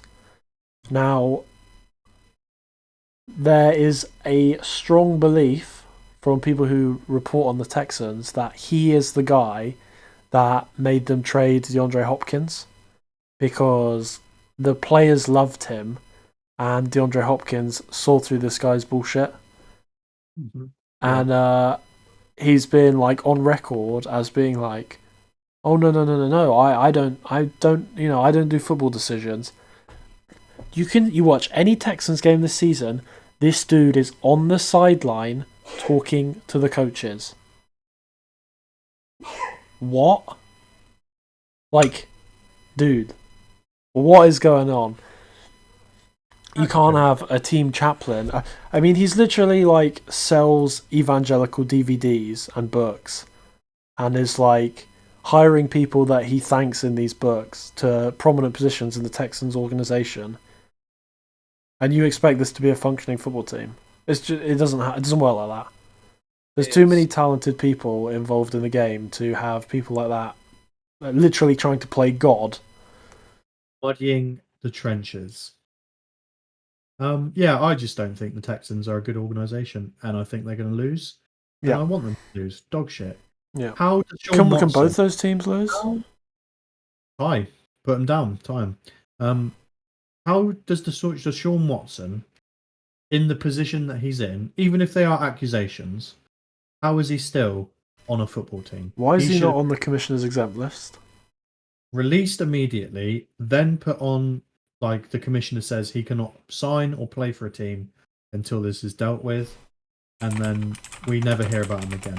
The absolute fact that every time I open Twitter on this last week, the deadline week, the majority of rumors were around Deshaun Watson and him being traded to various teams, most notably the Dolphins, in a package deal that include Tua, and at some points Mr. Heineke over at the Washington football team, where I saw some crazy suggestion where Deshaun Watson goes to Washington and Tua goes to the Dolphins, and Tua goes to the Texans and Heineke goes to the Dolphins or something like that. That was a bit obscene. That one that had some incredible mental gymnastics behind it, but the fact that he's even being talked about at the moment is just benign. Like, just no. I can't believe that whole situation. The fact that it's come out, I think in the last 24 hours, that he tried to reach a settlement with the 22 accusers, and obviously they've said no. And then I think it was like 24 hours before the deadline. I can't think who it was. Someone from either the Panthers or the Dolphins, I think it was the Panthers, tried to meet with him to like assess his character with the view of moving to a trade, and they ran out of time. And it's like, think of it from this perspective. With all the accusations going on, you trade for him, and then he doesn't get put on the commissioner's exempt list, and he plays. If it comes out that all this stuff is true, how does that make you look?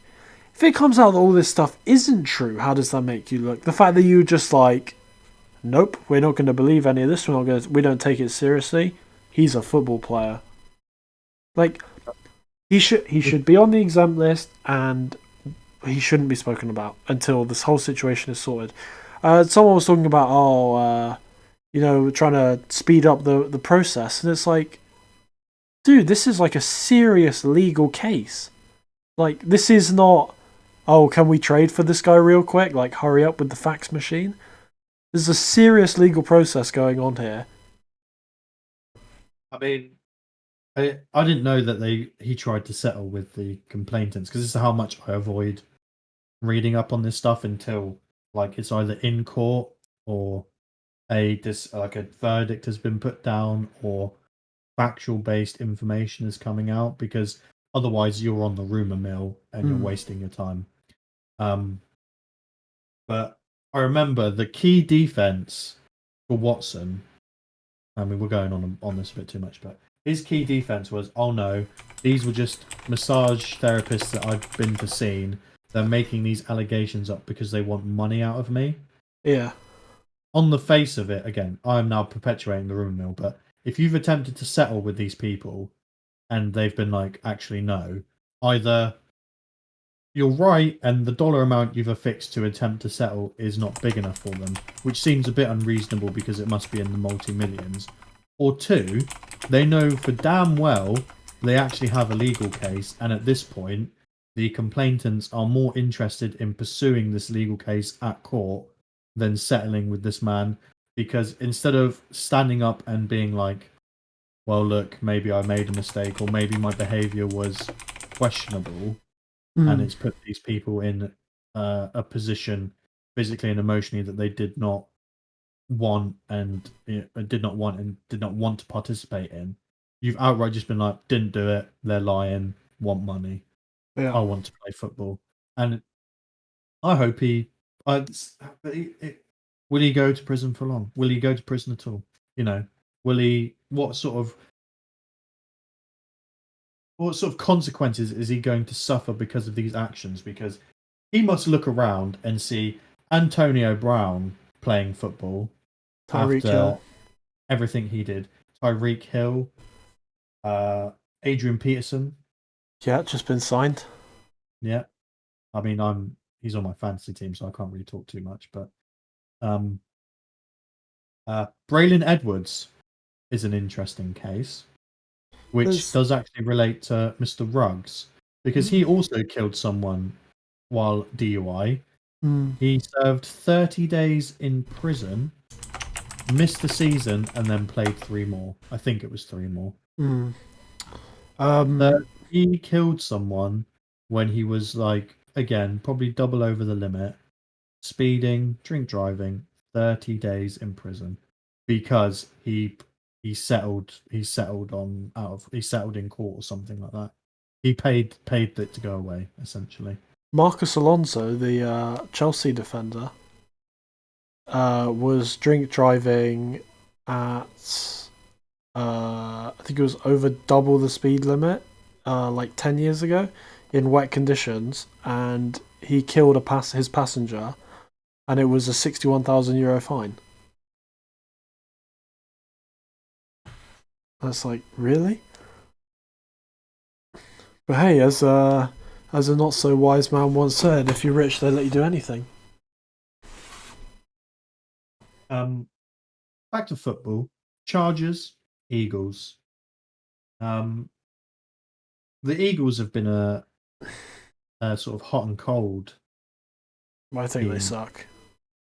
I think they are in the throes of a very big rebuild, and They don't want to admit it.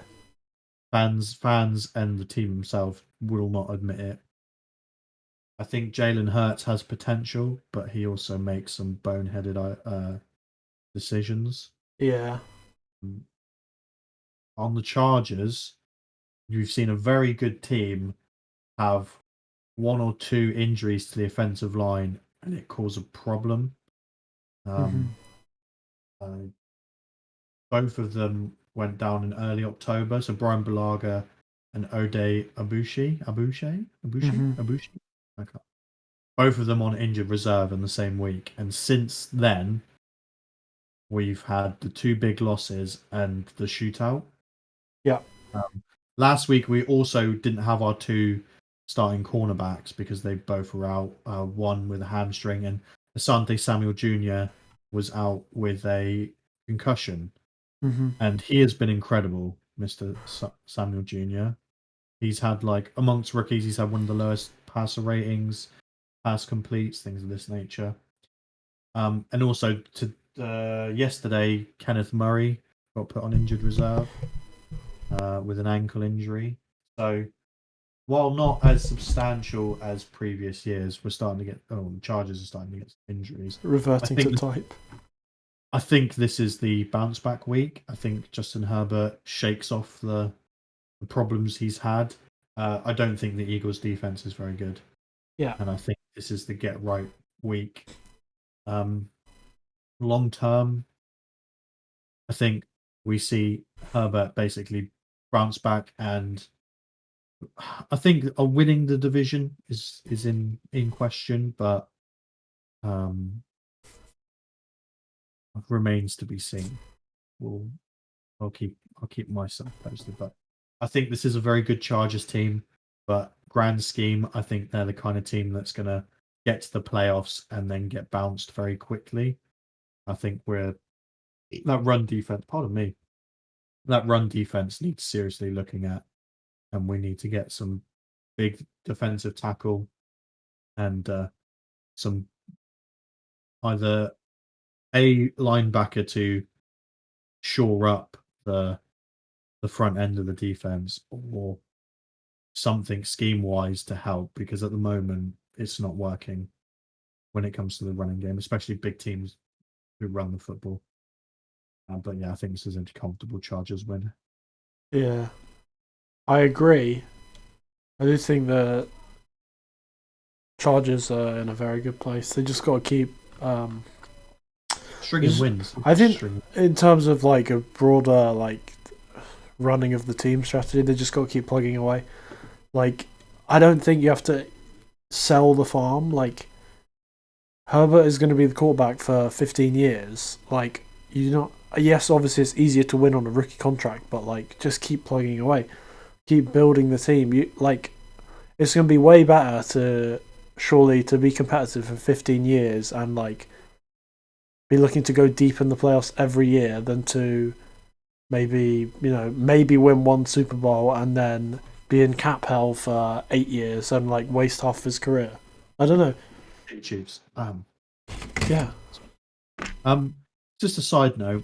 Over the weekend, when I was watching the Chargers game and crying, well, I wasn't crying. It was actually a really good close game, which we pick 6 in the fourth quarter is basically what sealed the win for the Patriots. But I was just happened to look at Twitter in reference to Justin Herbert because he obviously hurt his hand in the game, and I just He wanted did, injury news. Mm. And the flood of people who were tweeting when they should probably have their phones taken away from them, acting like petulant children. This is not just something for Justin Herbert. This is fantasy players across the board. People wishing them dead because they're playing poorly, or asking, like, there was a lot of comments where I saw people like, oh, funny how they were quick to anoint him as the next best quarterback after 4 games. Obviously shows me someone who's not followed football for more than this season, or at least the Chargers, because people were talking about how great he was last season, and so he's got upwards of 18, 20 starts under his belt now. Yeah. It's just comments like that it just makes me so very angry when someone can't objectively look at a game or a situation where you do have great players and they've either been out schemed. I mean, Bill Belichick is allegedly one of the best defensive coaches in the league. He's what he does. Yeah. And he's renowned for being very good at scheming against young quarterbacks. It's not a joke saying. He's historically very good against young quarterbacks, but the fact that there are people so shallowly invested in the game to not be able to even sort of recognize someone just having a bad game as opposed to being bad. And these are probably the same people who are like, oh my God, Mike White is the next best quarterback in their same sort of Twitter feed. So I just have to get that off. In terms of like a modern societal thing, like people can't accept, like, okay, in sports and in playing video games online, people can't accept that like someone has had a bad game. It's like you're the actual scum of the earth. Like, how dare you? You're doing this on purpose to spite me. Like, dude, you're not the main character. A random person on the internet. Yeah. Everyone's just trying to do their best. You don't have to take it personally. Swiveling round. Chiefs Packers, an interesting game made even more interesting by Aaron Rodgers and his Russian doctors, allegedly. Did you know the last time the Chiefs were meant to play the Packers, Mahomes got ruled out the day before the game? So once again, we've missed out on Rodgers versus Mahomes. I mean, I say Rodgers versus Mahomes. Obviously, they don't actually take part on the field at the same time, but the stat collection of 2 of the best offenses, allegedly. Well, aside from the underlying storylines with the Packers specifically and their insistence on maintaining herd immunity within their team facility, I think the Chiefs have been a funny team this year. Obviously, the offense appears to have not recovered from being dismantled by the Buccaneers in the Super Bowl, and I think the defense has just gotten worse, a lot worse. yeah, I would say probably one of the worst in the league right now. The Packers are quietly just chugging away. I think they're awesome. I think Matt LaFleur, what a coach. And I think they're not under the radar, but in some circles of the mainstream media, they're the Packers. They've got Aaron Rodgers. Oh, we expect them to do this, Yeah. and because this is the expectation, no one's really taking a moment to pause and be like, "Holy shit, this is like this team might be better than the Super Bowl team from the mid 2010s, or is it Mhm. 20? I used to be really good with my Super Bowl winners. No, it was mid 20. It's like 2014, I think, 2013. But this could either go one of two ways. This will either be a huge shootout because you've got Patrick Mahomes throwing it to Travis Kelsey and Tyreek Hill. And they have to, because even though it's Jordan Love at quarterback, that defense is so bad that anyone can score on it. And Hey, Jordan Love might turn out to be pretty decent. I said this to you privately. I hope Jordan Love has an incredible game and causes a funny quarterback controversy just for the hell of it. Yeah. Just inject the drama straight into my veins. Yeah, we like chaos. I think the Packers win though, because they're the better team. I agree. The Chiefs are not doing it for me this season. Like, I would not be surprised if they just miss out on the playoffs. yeah, Get like 8th seed. I would say so. With Mahomes like dropping off, like in terms of his performance from like the standout number one quarterback in the league to probably somewhere around like the 10th to 12th, which is fine. Like, it doesn't mean he's a bad player. It just means this season isn't up to his standards.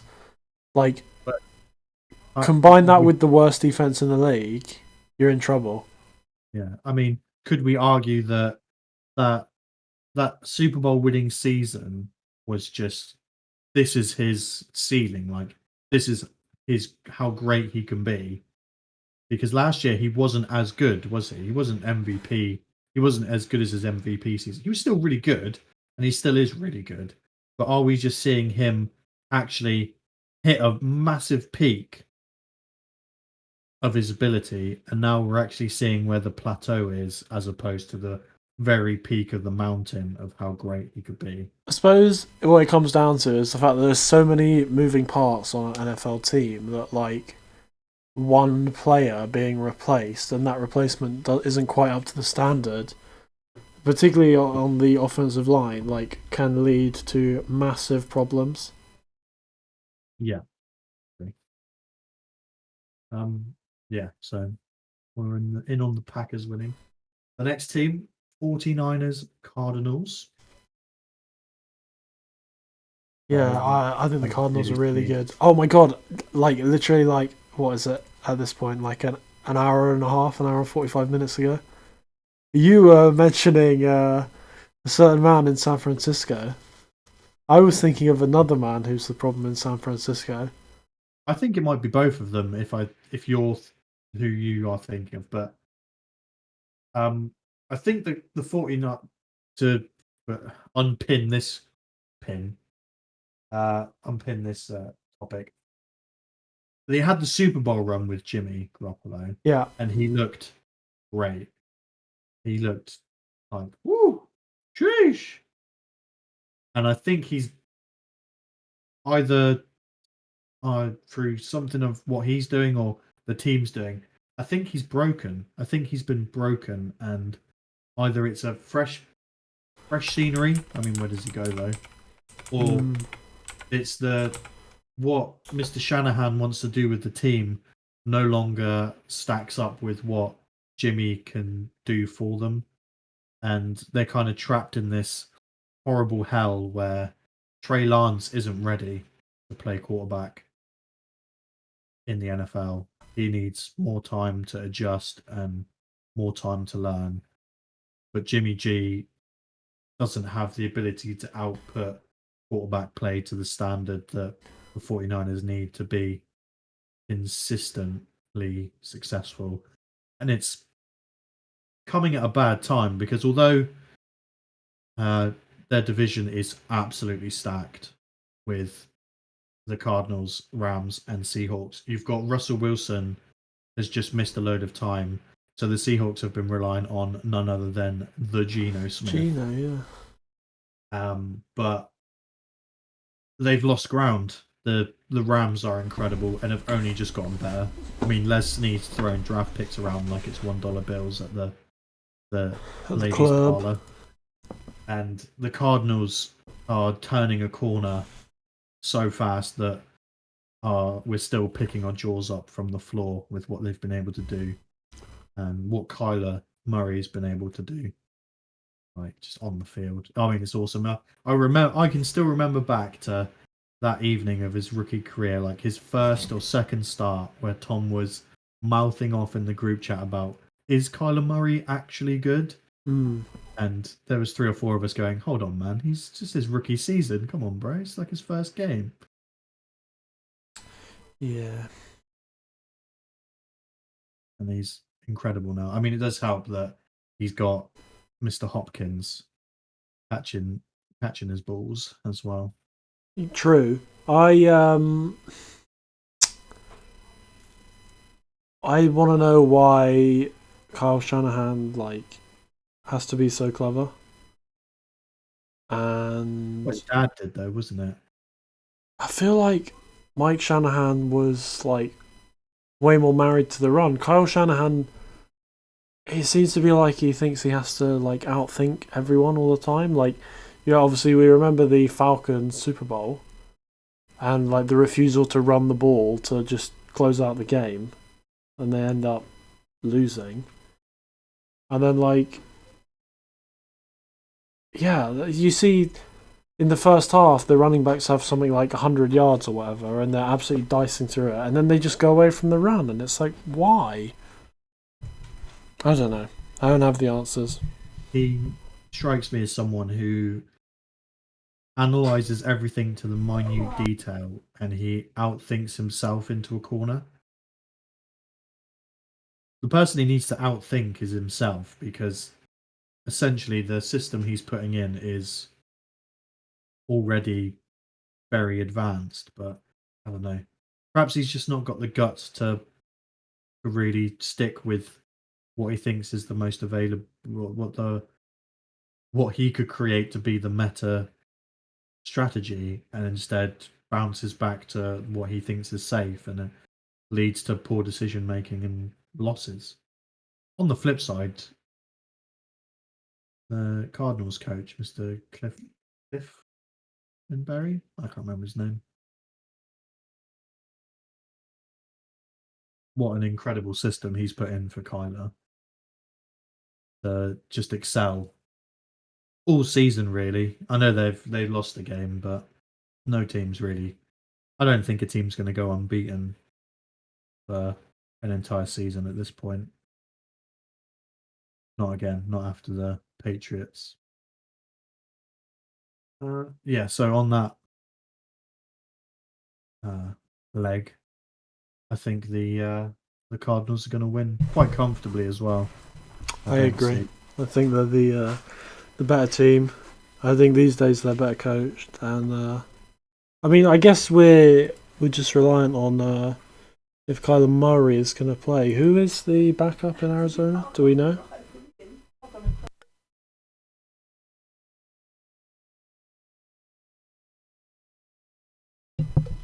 We probably don't know.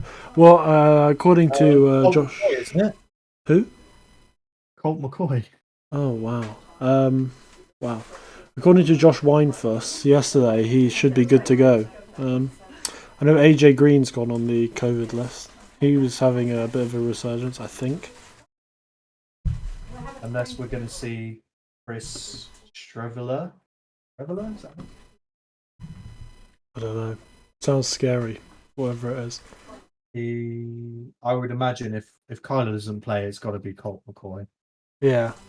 I mean, that also scary, but Who's next? 35 years old. So the Titans and the Rams? Titans without Derrick Henry. Yeah. I don't like the Titans. I don't like what they did to Derrick Henry. No, neither do I. I think we had a discussion about them a couple of years ago where we're like, oh wow, this team is turning an incredible corner. They could be very good. What they've done for Tannehill's career, incredible. And now they're just the same old Titans team, which I think are laughable. Like Yeah. watching Mike Vrabel run like strut up and down the sideline and then go into that what can only be described as 18 beers down and you don't know whether you're going to puke or shit stance. It's just stupid and funny. He And really comes across like he thinks he's like the cock of the walk. Is that the expression? I don't know. I don't know. It's real like I'm the big man and what I say goes, which is great until it isn't. And then you have like Sean McVay who just gets on with it and coaches everyone. That's really funny, but I'm now going to hose your defense with my new fireman, Matthew Stafford. I think it's going to be a laugh fest. I think the Rams are going to blow this team up. Yeah, I wouldn't be surprised. And in fact, I would look to see this Rams defense do some absolute pain to the Titans, because the Titans' offense did not look good last week, even when Derrick Henry was healthy before he did his ankle in. But the true surprise is when they marched him back out there to do more carries when he obviously was not right. I mean, I understand as a player, you want to play the game. And if you think you can go when your adrenaline's rushing and, oh, it's only a dull ache, coach. But that's what your medical staff is there for. Someone on that field, medic-wise, doctor-wise, looked at that ankle and was like, this is bad. You cannot go back out there. I don't know how you can be on that team and know that your success has been predicated on his like hitherto unseen ability to just be an absolute machine, like 30 carries a game. Like, how do you not be like, well, hold on, like, he's potentially injured. It's not the end of the world if we don't win a like late October game. Yes, it's against a divisional rival, but you know, even if they lost, they'd still be clear of them. Just it's so short-sighted. But I don't know. That's the impression I get from their coaching staff. But then maybe I'm just like I'm blinded by the fact that I remember them trying to have a row with the Ravens every time they played against each other with this coaching staff. Yeah, laughably so as well, because I'm pretty sure the Ravens have their ticket, don't they? They didn't until the playoff game last year. So finally, Monday Night Football. The Bears. The Bears versus the Steelers. Steelers look kind of dog on offense. Yeah. Shit. Even when Juju was in there. Like, Najee Harris is good, but not good enough to carry a team. And Ben Roethlisberger just can't throw the ball anymore. He should have followed suit with Eli and Phillip and just got out of there. But I suppose when you feel like you must play, you must play. The Bears look like they're trending upwards every week and putting together something that resembles a football team. I'm not in on the Bears at all. I think last week was their like most impressive performance yet, offensively at least. But I don't think that is because of like what they did right. I literally think it was because Matt Nagy wasn't there. Yeah, agree. And he's going to be back probably this week. And like, I just think the play calling will return to what it was. And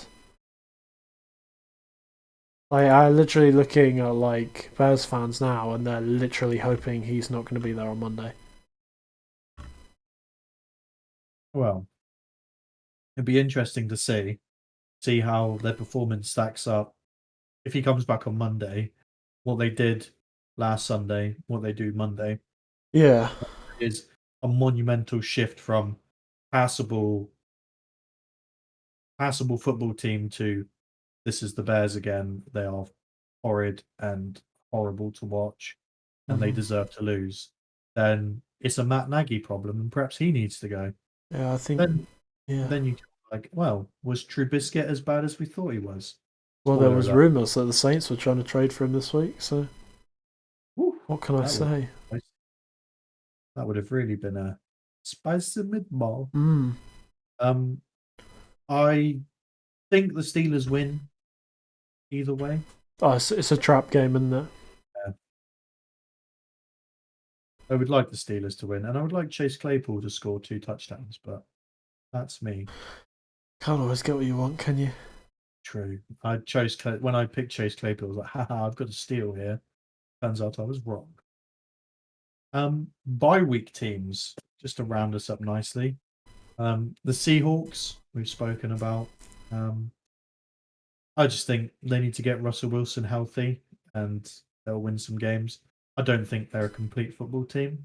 And I think they've become the team they were afraid to become, which is holy shit, we need Russell Wilson to run around like a madman and hit DK Metcalf on some crazy schoolyard throw catch. And have end Tyler zone. Lockett like being the most ridiculously efficient deep threat ever. Tampa Bay Buccaneers, same team as last year.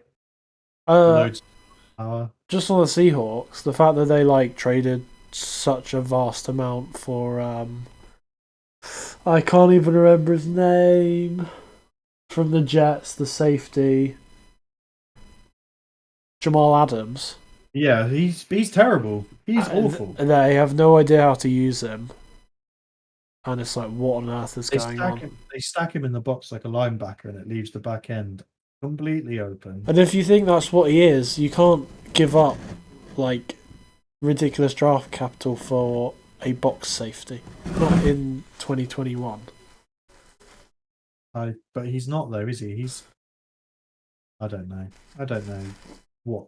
I think a team with a more elaborate defensive scheme would have a lot more use out of him. Like every player that plays in that system says how dumbed down it is. I would imagine he could play a Derwin James type role if he was put into a defense similar to the Chargers. Because Derwin James, while being a safety, is all over the field. He makes incredible plays. He's actually the play caller for defense. Yeah, the Ravens plays are relayed by Chuck Clark, who's also safety. Which is quite rare. It's usually a middle linebacker. It is, indeed. The Tampa Bay Buccaneers are the same team we know they are. The Bruce Arians superstar show led by Tom Drink lots of water Brady to help sunburn. No concussions. No concussion. Yeah. Can't believe Tom started Gronk last week. What a boneheaded move. The guys have got broken ribs and they literally got the bye next week and they're like last minute, yep, we're gonna play him. And you think he's gonna do anything more than be a decoy? The Washington football team, mediocre. They're a middling team. They'll win games. They'll lose most of their games. They're a trap team. They just need more talent. Yeah. And running backs with complete shin bones. True. And the Detroit Lions, full on suffering from something. I don't know. Again, need more talent. The running game seems like DeAndre Swift and Jamal Williams is a good pairing. I think TJ Hawkinson is very good. But beyond that, they're wide receivers. Who are they? And Khalif Raymond, Quintez Cephas, Amon-Ra St. Brown. But who are they? Truly household names. And Jared Goff, I mean, we know his limitations. We see it every week. I like the Lions on a personnel, like the people they have playing. The coach seems really good as well. Like, yeah, I think people are playing for him. he interviews well. Like, Pulled like seeing him crying after games, like because he's like, the guys work so hard. It kind of does something for me. Then on the same thing, I'm like, well, like in terms of actual football strategy, like, is he up there? Probably not. I mean, I feel there's some misfortune on their part. The Justin Tucker record-setting kick to win the game. Yeah, they've been close in quite a few games. Like they're competitive, like when they shouldn't be. I don't know. There was talk that he was going to become more involved with play calling and play design from some source this week, and it's like, I don't think he's called or designed plays at any level in his career, which is quite impressive. Do you think they go winless? You look at their schedule. I fear that they may. On schedule. So they play the Steelers next. I mean, it's not impossible. Then they play the Browns again. Oh, they play the Bears. That's going to be a big one. Of course they play the Bears. They're in the same division. Vikings, Broncos. They could beat the Broncos. Cardinals, Falcons, Seahawks, Packers. I don't know. I'd be surprised if they don't find a way to win one game just because they've been so competitive in so many this season. But I also wouldn't be overly surprised if they lost every game this year. I think the Bears and Broncos are the games you want to really hone in on if you're. Yeah, I agree. They could squeak out a win against the Vikings on some, because that's the kind of team the Vikings could be. Mm-hmm. The Falcons as well. And it all depends. When you get to 15, 16, 17, well, the last two games of the season, depending on where the Seahawks and the Packers are, could be resting people. They might not be playing starters. Yeah. So, those games. So, at best, I think this could be a 4-win team. At worst, a no-win. Yeah. I'm just looking at the 0-16 Lions. Yeah, bad. Very bad. Yeah. The closest game was a 10-12 loss to the Vikings. Sounds like a thriller. Yeah. But I mean, the rest of these are one or more touchdown losses. I mean, they nearly beat the Bears 23-27. But, I mean, they lost 14-38 to the Jaguars in 2008. Yeah, not great. But it did get them Matt Stafford, so. Also true. Right. So after that absolute marathon, nearly 2.5 hours. Got any closing thoughts before we don't talk to these lovely people for another 8 weeks? I think this fantasy season has been incredible across the board. Some of the storylines that just we create ourselves in the league. The playoffs, I think, are going to be very interesting, and I think the prospect of us having a new champion is very real, because I'm probably not going to win it. I'll fumble at the last minute, but that's exciting to me. I've still not got my championship ring or little trophy, so I still have that to look forward to. The championship ring is the thing you get to keep, and that is in the drawer right here. Yeah. I mean, do you remember quite a long time ago? I was like, "Do you want me to just send it to you?" Yeah, but I feel like I want to receive it by hand. I feel like we've had a little bit has gone on in the world since then. Yes, agree. Strong agree. I can't wait for you to anoint me champion 2019 in a Domino's pizza somewhere when we meet up. Well, I mean, there was all sorts of drama with getting the 2020 championship ring, so that is a minor problem. But Tom already has one, so can't be getting too fussy. I ordered it at the usual time where I order them, and then it never arrived. And then by the time I went through the process of getting my refund, no one was then selling 2020 championship rings. Oh dear. Mm. We'll have to get a custom one, the 2-time. Yeah, that sort of thing costs money.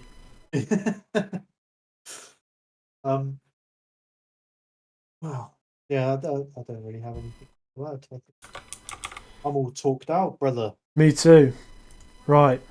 What an absolute beast. Yeah. No, well, thank you for listening, friends, if anyone is still listening. And maybe we will speak again before the end of the year. Hopefully. Maybe do a special playoff. Yeah, maybe. Let's not get too far ahead of ourselves. But let's not make concrete plan. Yeah. All right, then. Oh. Thanks for listening, everybody, and Thank you. maybe speak to you soon. Bye.